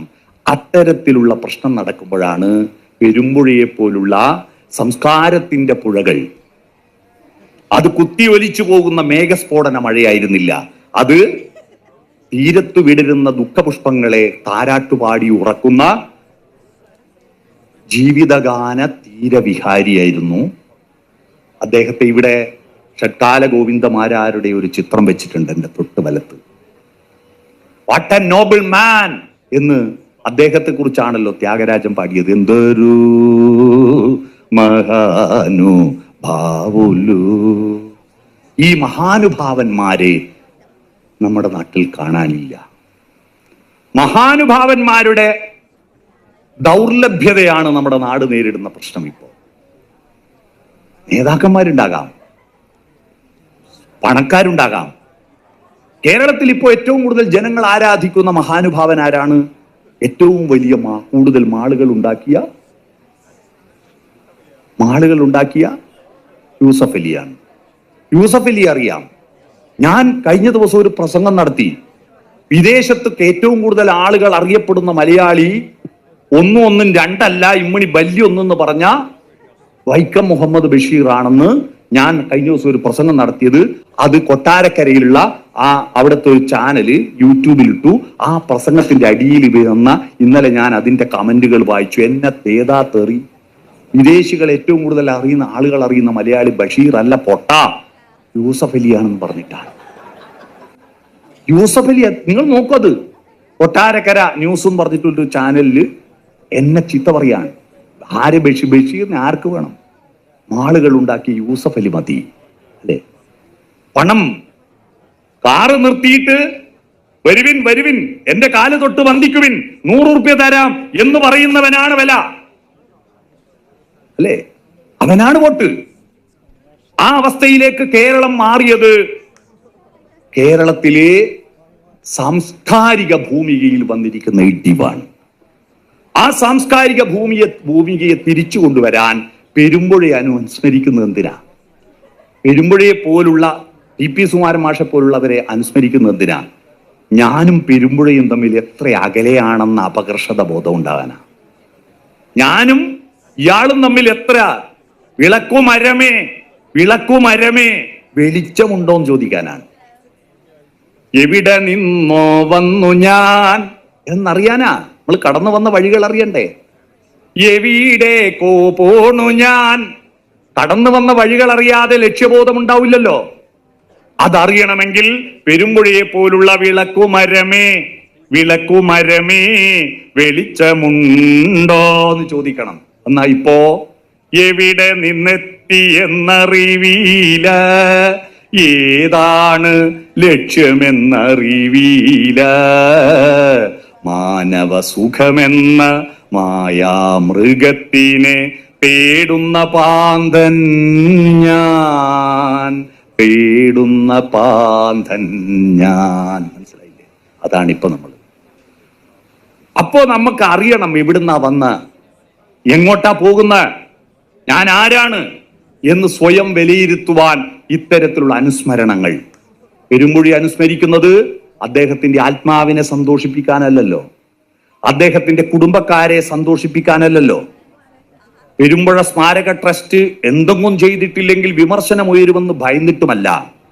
ഇത് നടത്തുന്നത് അനുസ്മരണം ഒരു വിപ്ലവ പ്രവർത്തനമാണ്. നമ്മളെ സ്വയം പുതുക്കിയെടുക്കുകയാണ്. ഞാൻ പെരുമ്പുഴയെ പോലുള്ള, തിരുനെല്ലൂരിനെ പോലുള്ള, വയലാറിനെ പോലുള്ള, ONV-യെ പോലുള്ള സാംസ്കാരിക നായകന്മാരിൽ നിന്ന് ഞാൻ എത്ര അകലെയാണ്, എത്ര താണുപോയി ഞാൻ എന്ന് സ്വയം തിരിച്ചറിയുവാനും അവരിലേക്ക് എത്തിപ്പിടിക്കുവാൻ നമുക്ക് ഒരു സ്റ്റെപ്പെങ്കിലും മുന്നോട്ട് വെക്കാനും കരുത്ത് കിട്ടാനാണ് യുവകലാസാഹിതിയും പെരുമ്പുഴ ട്രസ്റ്റും ഇപ്റ്റയും ഇത്തരത്തിലുള്ള പരിശ്രമം നടത്തുന്നത്. സംസ്ഥാന ഗവൺമെന്റ് 3 ജില്ലാ പഞ്ചായത്ത്, 4 ബ്ലോക്ക് പഞ്ചായത്ത്, 5 ഗ്രാമപഞ്ചായത്ത്, ഇനിയൊന്ന് ബാക്കിയുണ്ട്. അതേതാ? അത് ഭരണകൂടമാണെന്നും അവരാണ് യഥാർത്ഥ അധികാരികളെന്നും പക്ഷെ അവരറിയുന്നില്ല. ജനാധിപത്യത്തിൽ ജനങ്ങളാണ് ശക്തി. പണ്ടൊരു സന്യാസി ശിഷ്യനെ വേദാന്തം പഠിപ്പിക്കുക, ബ്രഹ്മത്തെ പറ്റി പഠിക്കുകയാണ്. അഹം ബ്രഹ്മാസ്മി തത്വമസി, ഞാനും ബ്രഹ്മം നീയും ബ്രഹ്മം, ആനയും ബ്രഹ്മം ആടും ബ്രഹ്മം എല്ലാം ബ്രഹ്മം, ബ്രഹ്മമല്ലാത്തതൊന്നുമില്ല ഈ പ്രപഞ്ചത്തിൽ. മനസ്സിലായോ? മനസ്സിലായി. ശരി, നമുക്ക് കാട്ടിൽ വിറകൊടിക്കാൻ പോവാം. ചമതവർഗ് ഹോമകുണ്ടത്തിലേക്കുള്ള ചമതവർഗ് അന്വേഷിച്ചു പോയപ്പോ അതാ ഒരു മതയാന കാട്ടിൽ നിന്ന് ഇവരുടെ നേരെ ഓടി വരുന്നു. ഗുരു പറഞ്ഞു, ശിഷ്യ ഓടിക്കോ. എല്ലാരും ഓടി, ഒരുത്തൻ ഓടിയില്ല. അവനെ ആന തുമ്പിക്കൈ കൊണ്ട് വീശി എറിഞ്ഞു. ബോധമില്ലാതെ അവൻ കിടക്കുക. ഏറെ നേരായിട്ട് ഒരാളെ കാണാഞ്ഞിട്ട് ഗുരുവും മറ്റു ശിഷ്യന്മാരും അവനെ തപ്പി നടന്നു. അവനെ കണ്ടെത്തി, അവനെ കൊണ്ടുവന്നിട്ട് ശുശ്രൂഷിച്ചു. ഏറെ നേരം കഴിഞ്ഞപ്പോ അവന് ബോധം വന്നു. അപ്പൊ ഗുരു ചോദിച്ചു, നീ എന്താടാ ആനയെ കണ്ടപ്പോ ഓടാഞ്ഞ്? അപ്പോ ശിഷ്യൻ പറഞ്ഞത്, അല്ല ഗുരു, നിങ്ങളല്ലേ രാവിലെ പഠിപ്പിച്ചത് ഞാനും ബ്രഹ്മ, ആനയും ബ്രഹ്മ, ആടും ബ്രഹ്മ. അപ്പൊ ഒരു ബ്രഹ്മത്തെ കാണുമ്പോ മറ്റേ ബ്രഹ്മ ഓടണ്ട് കേട്ടോ. ആന ബ്രഹ്മല്ലേ, ഞാനും ബ്രഹ്മല്ലേ, പിന്നെന്തിനാ ഓടുന്നത്? അതിന് മറുപടിയായിട്ട് ഗുരു പറഞ്ഞത്, നീ പറഞ്ഞ പോയിന്റ് വളരെ കറക്റ്റാ, ന്യായമാ. പക്ഷേ എടാ, നീയും ബ്രഹ്മ ആനയും ബ്രഹ്മ എന്നുള്ള കാര്യം നിനക്കല്ലേ അറിയൂ, ആനക്കറിയില്ലല്ലോ നീ ബ്രഹ്മാന്ന്. നീ ബ്രഹ്മാണെന്ന് ആനക്കറിയില്ലല്ലോ. അതുപോലെ നമ്മുടെ ജനത, ഗ്രാമസഭയ്ക്കറിയില്ല നമ്മളാണ് ഈ ബ്രഹ്മമെന്ന്. നമ്മളാണ് ഈ ബ്രഹ്മമെന്ന് മനുഷ്യനേക്കാൾ എത്രയോ വലിപ്പമുള്ള ആനക്കറിയാത്തതുപോലെ ഭരണാധികാരികളെക്കാൾ ഏറ്റവും വലിപ്പമുള്ള ജനക്കൂട്ടത്തിനറിയില്ല ഞങ്ങളാണ് ബ്രഹ്മമെന്ന്. അവരിങ്ങനെ പലവിധ വികാരങ്ങളിൽ, പലവിധ വിഭാഗീയതകളിൽ പെട്ടിട്ട് കുടുങ്ങിക്കിടക്കുകയാണ്. ആ കുടുങ്ങിക്കിടക്കുന്നവരെ ഞങ്ങളാണ് ഭരണാധികാരി എന്ന് ബോധ്യപ്പെടുത്തുന്ന പ്രക്രിയയാണ് ഗ്രാമസഭ. 18 വയസ്സ് പൂർത്തിയായ മുഴുവൻ ആളുകളും ആ സഭയിൽ അംഗമാണ്. അവർക്ക് ചോദിക്കാനും പറയാനും അധികാരമുണ്ടെന്ന് മാത്രമല്ല, കടമകൾ നിർവഹിക്കുവാൻ ബാധ്യതയുമുണ്ട്. നമ്മുടെ നാട്ടിൽ പഞ്ചായത്ത് തീരുമാനിക്കുന്ന അജണ്ടകൾ നിർവഹിക്കാൻ മാത്രമല്ല ഗ്രാമസഭ, ഒരു ഗ്രാമത്തിന്റെ സകലമാന വിഷയങ്ങളും ചർച്ച ചെയ്യാൻ ഗ്രാമസഭയ്ക്ക് അധികാരമുണ്ട്. ആ ചർച്ചയിലൂടെ ടീമാക്കാൻ, ഒരു ജനതയെ ടീമാക്കാനാണ് ഗ്രാമസഭ. ടീം എന്ന വാക്കിന്റെ അർത്ഥം എന്താണ്? ടീം എന്നതിന് TEAM, അതിനൊരു ഫുൾ ഫോം ഉണ്ട്. Together everybody achieve more. ഒരുമിച്ചാൽ എല്ലാവരും കൂടുതൽ നേടും. നമ്മൾ ആരും ഒറ്റക്കൊറ്റക്ക് ഉണ്ടാക്കിയതല്ല. നമ്മളെല്ലാവരും ചേർന്നതിനേക്കാൾ പ്രഗത്ഭരല്ല. 9നേക്കാൾ 10 വലുതാണ്. വൈസ് പ്രസിഡന്റിനേക്കാൾ പ്രഗത്ഭൻ പ്രസിഡന്റാണ്. 9നേക്കാൾ 10 വലുത്.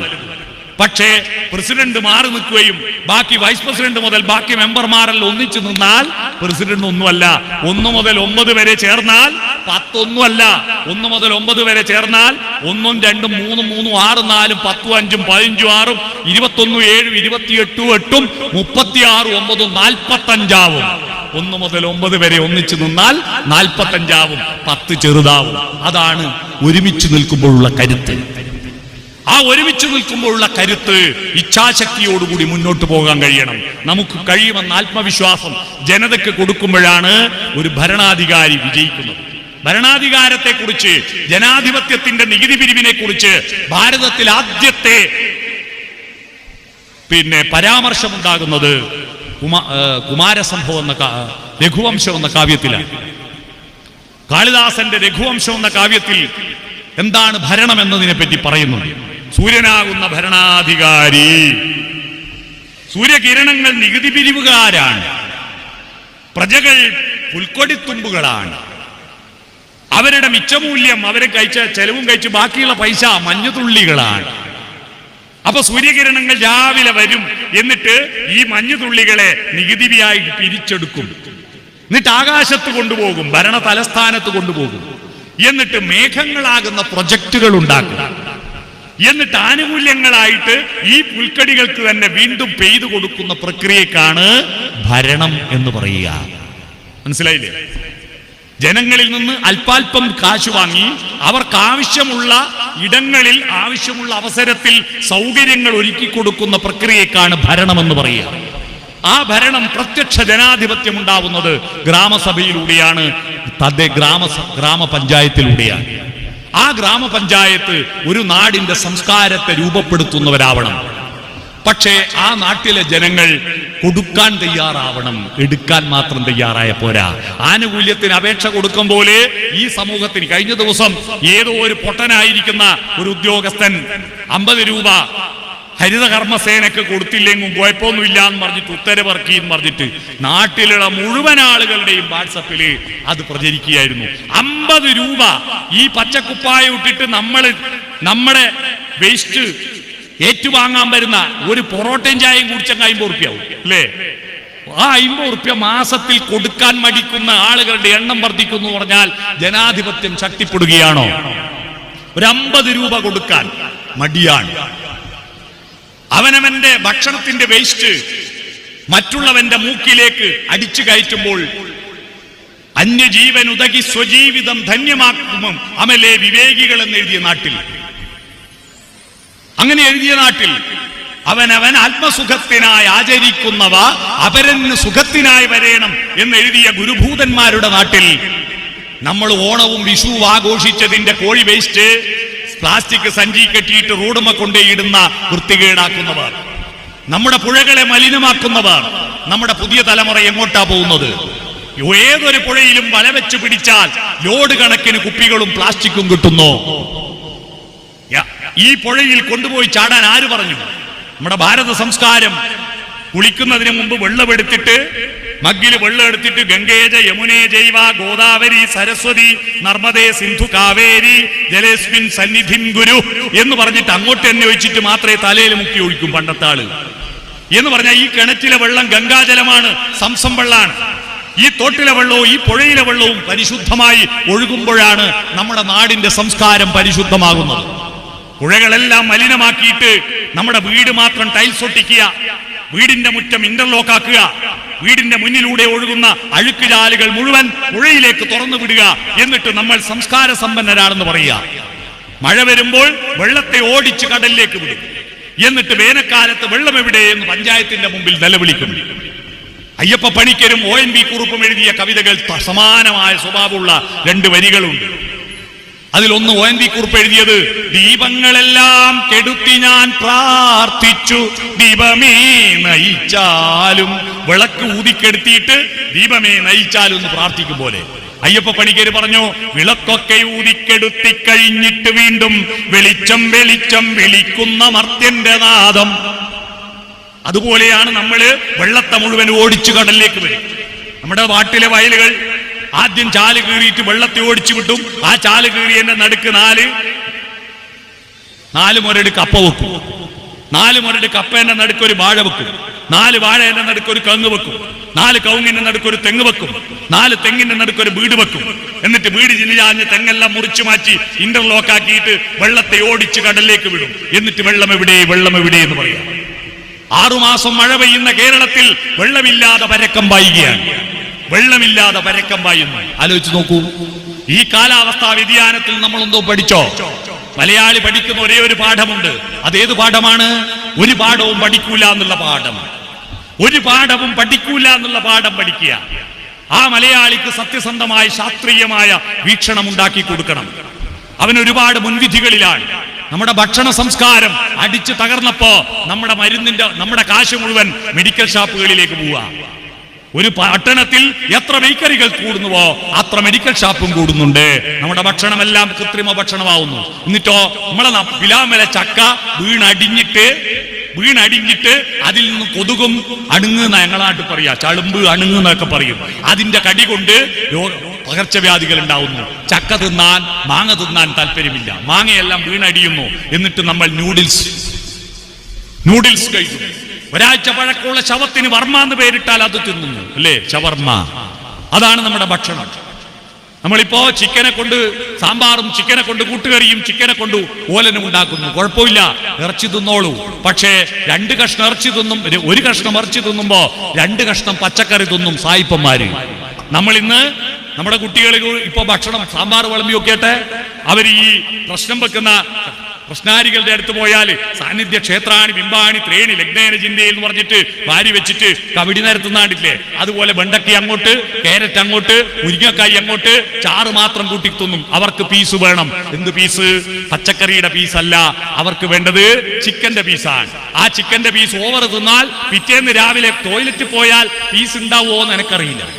പീസിന് സമാധാനം ഒന്നും കൂടി അർത്ഥമുണ്ട്. അടുത്ത എല്ലാ സമാധാനവും പോവും. അവിടെ ഇരുന്നിട്ടാണ് ഇപ്പോ യൂറോപ്യൻ ക്ലോസറ്റിൽ ഇരുന്നിട്ടാണ് ഡൗൺലോഡിങ്. മേലെ നിന്ന് ഡൗൺലോഡ് ചെയ്യും, ഇവിടുന്ന് താഴോട്ട് ഡൗൺലോഡ് ചെയ്യും. അവിടെ നിന്നാണ് എല്ലാ വിനിമയവും നടക്കുന്നത്. അത്തരത്തിൽ നമ്മുടെ യുവാക്കൾ മാറുമ്പോൾ നമ്മുടെ യുവാക്കൾ ശരീര കേന്ദ്രീകൃതമായ സംസ്കാര രഹിതമായ ലോകത്തേക്ക് പോകുന്നു. അവരെ തിരിച്ചു പിടിക്കണം. അവരെ മണ്ണിനെയും പ്രകൃതിയെയും മനുഷ്യരെയും കൂട്ടി യോജിപ്പിക്കണം. ധാർമ്മികതയുടെ ദൈവത്തെയും. ദൈവം എന്ന് പറഞ്ഞാൽ ചമ്മറം പടിഞ്ഞിരുന്നിട്ട് കൊണ്ട കൊടുക്കുന്ന അവിലും മലരും ലഡു തിന്നുന്ന ആളെന്ന രീതിയിലല്ല നമ്മുടെ നാട്ടിൽ ഉയർന്നു വന്നത്. ധർമ്മ സംഹിതകളുടെ പരമകാഷ്ഠയായിട്ടാണ് ദൈവം. ആ ദൈവത്തെയും മനുഷ്യനെയും പ്രകൃതിയെയും കൂട്ടിച്ചേർക്കാൻ കഴിയണം.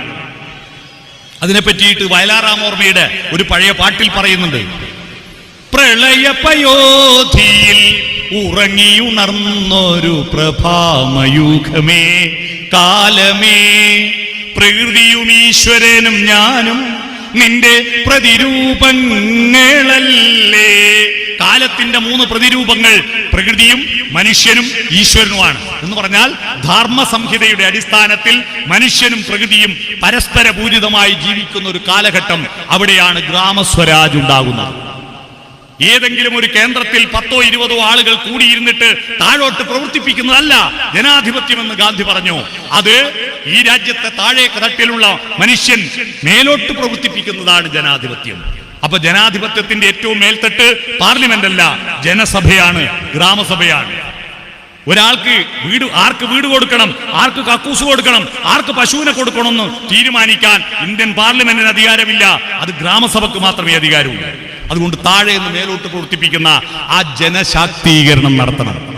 ആ ജനശാക്തീകരിക്കാൻ ജനങ്ങളെ സ്ത്രീകളുടെ അടിസ്ഥാനത്തിൽ കുടുംബശ്രീയായിട്ടും യുവാക്കളുടെ അടിസ്ഥാനത്തിൽ യുവാക്കൾക്ക് വേറെ അങ്ങനെ ഓരോ കാറ്റഗറി ആയിട്ട് അവരെ കൂട്ടായ്മകൾ ഉണ്ടാക്കിയിട്ട് ശക്തിപ്പെടുത്തണം. അത്തരത്തിൽ ഒരുമിച്ച് ജീവിക്കുന്ന ഒരു ഗ്രാമമായിട്ട് കാവിലുംപാറ മാറണം. പർവ്വത സാനുക്കളിൽ ഇഷ്ടംപോലെ കാട്ടാറുകൾ ഒഴുകി വരുന്ന ഈ ഗ്രാമം ആ കാട്ടാറിലെ തെളിനീര് പോലെ ഇവിടുത്തെ മനുഷ്യരുടെ ചിന്തകളും ഒഴുകി വരണം. ആ ചിന്തകൾ ഒഴുകി വന്നിട്ട് അവ പരസ്പരം സ്നേഹിക്കുന്നവരാവണം.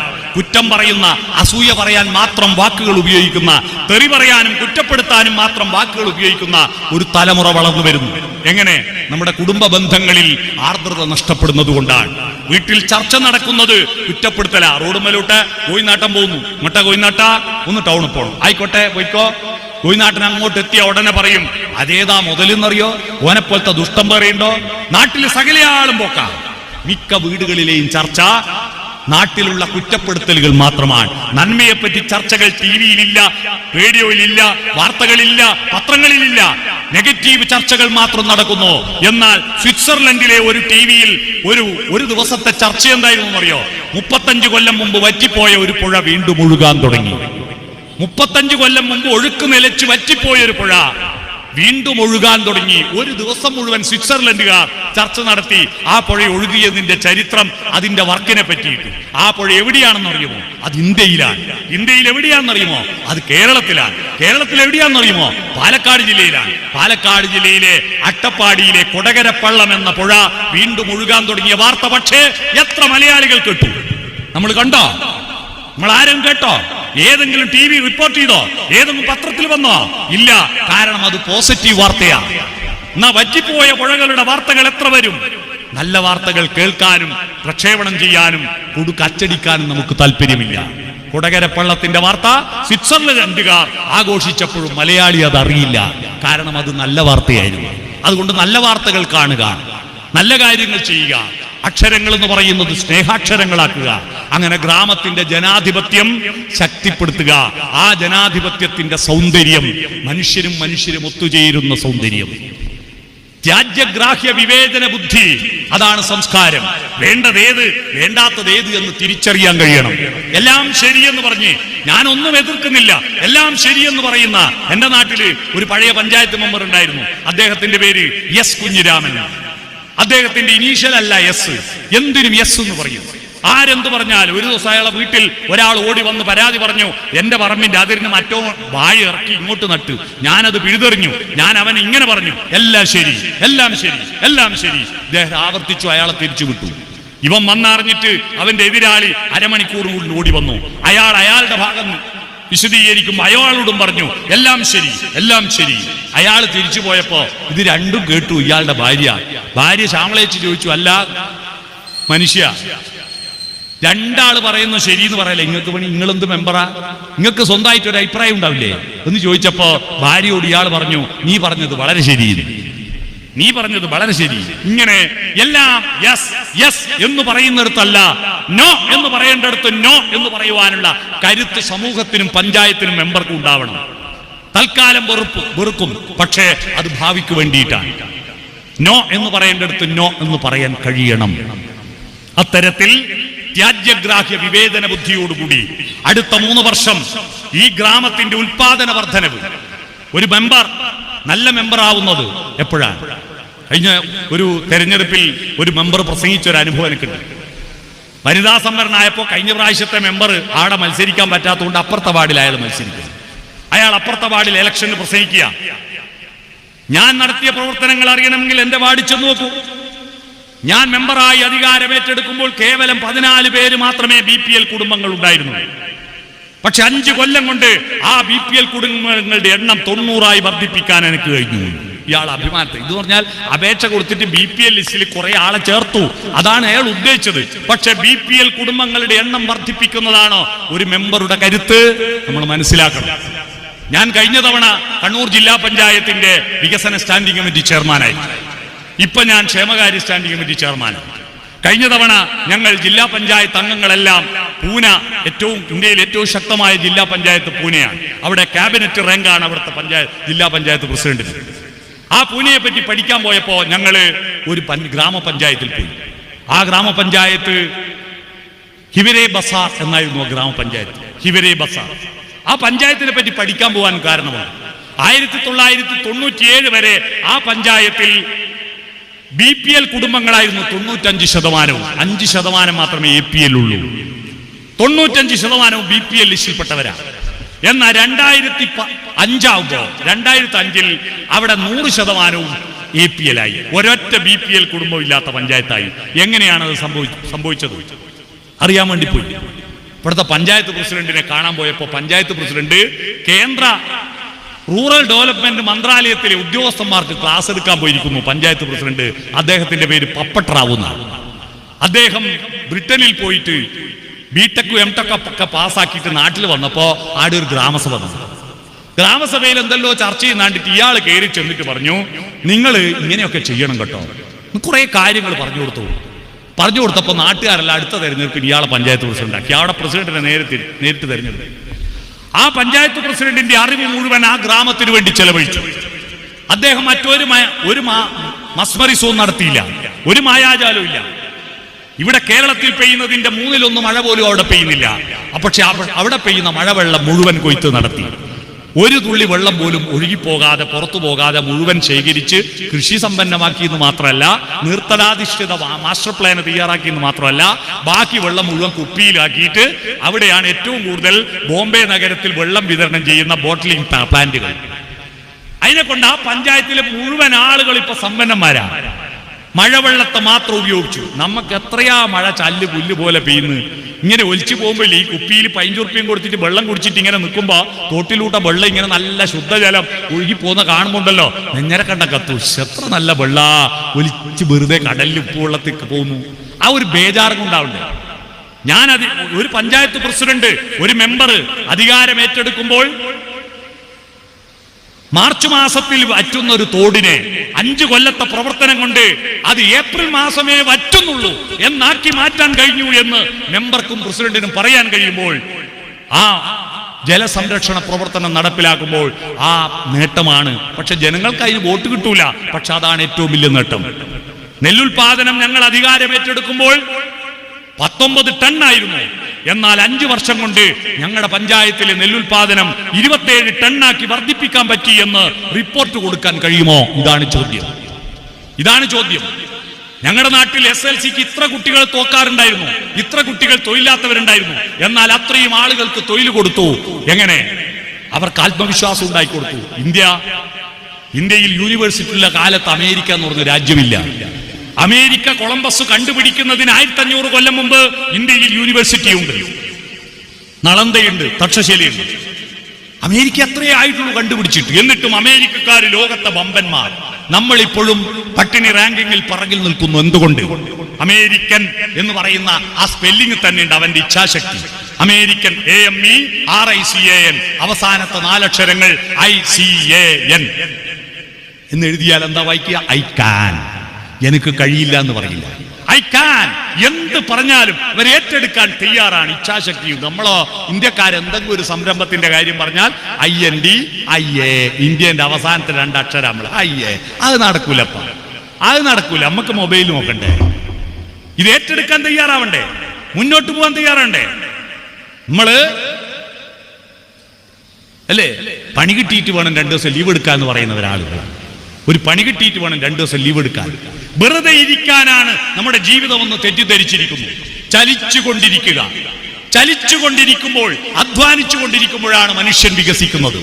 അതുകൊണ്ട് ഇവിടെയുള്ള എന്തെങ്കിലും സംരംഭങ്ങൾ ഏറ്റെടുത്തുകൊണ്ട് അധ്വാനിക്കുന്ന സംരംഭങ്ങൾ ഏറ്റെടുക്കുന്ന ഒരു തലമുറയെ സൃഷ്ടിക്കാൻ ഈ പഞ്ചായത്തിലെ ജനങ്ങളെ അങ്ങനെ മാറ്റിയെടുക്കാൻ കഴിഞ്ഞോ? ആ കഴിഞ്ഞെങ്കിൽ നിങ്ങൾ ഈ ചെലവഴിക്കുന്ന പദ്ധതി വിഹിതം ഏറെ നേട്ടമായിരിക്കും, അത് ഫലപ്രദമായിരിക്കും. ആ ഫലപ്രദമായ വിധത്തിൽ ഇനിയുള്ള 3 വർഷം പദ്ധതി വിഹിതം ഉപയോഗിച്ച് ജനങ്ങളെ ചേർത്ത്, പഞ്ചായത്ത് എന്ന് പറഞ്ഞാൽ ഭരണസമിതിയല്ല, ഉദ്യോഗസ്ഥന്മാരല്ല, വിട്ടുകിട്ടിയ സ്ഥാപനമല്ല, ഈ പഞ്ചായത്തിലെ എല്ലാ ജനങ്ങളും, എല്ലാ ക്ലബ്ബുകളും, എല്ലാ സ്കൂളുകളും, എല്ലാ കൃഷിക്കളവും, എല്ലാ പാടശേഖരവും എല്ലാം ചേർന്നതിനെയാണ് പഞ്ചായത്ത് എന്ന് പറയാ. അല്ലാതെ ഈ ആഫീസിന്റെ ഉള്ളിൽ ഇരിക്കുന്ന സംവിധാനത്തെ അല്ല പഞ്ചായത്ത് എന്ന് പറയാ. അത്തരത്തിൽ എല്ലാറ്റിനെയും ഒരുമിച്ച് വികസിപ്പിക്കാൻ നിങ്ങൾക്ക് കഴിയട്ടെ. അതിനുള്ള സംസ്കാരം ഈ വാർഷികാഘോഷത്തിന്റെ ഭാഗമായി നിങ്ങൾക്ക് ഉണ്ടാവട്ടെ എന്ന് ആശംസിച്ചുകൊണ്ട് ഈ ഒരു വലിയ വാർഷികാഘോഷത്തിന് എന്നെ ക്ഷണിച്ച പഞ്ചായത്ത് പ്രസിഡന്റ് ജോർജ് സാറിനും ഭരണസമിതിക്കും ഇത്ര നേരം എന്നെ കേട്ട നിങ്ങൾക്കും നന്ദി പ്രകാശിപ്പിച്ചുകൊണ്ട് കാവിലുംപാറ ഗ്രാമപഞ്ചായത്തിന് ഒരു കണ്ണൂർ ജില്ലാ പഞ്ചായത്തിന്റെ ഭരണാധികാരത്തിൽ ഇരിക്കുന്ന ഒരാളെന്ന നിലയിൽ, കിലയുടെ ഒരു ഫാക്കൽറ്റി എന്ന നിലയിൽ ഊഷ്മളമായ അഭിവാദ്യങ്ങളും ആശംസകളും അറിയിച്ച് ഞാൻ എന്റെ വാക്കുകൾക്ക് വിരാമിടുന്നു. നമസ്കാരം.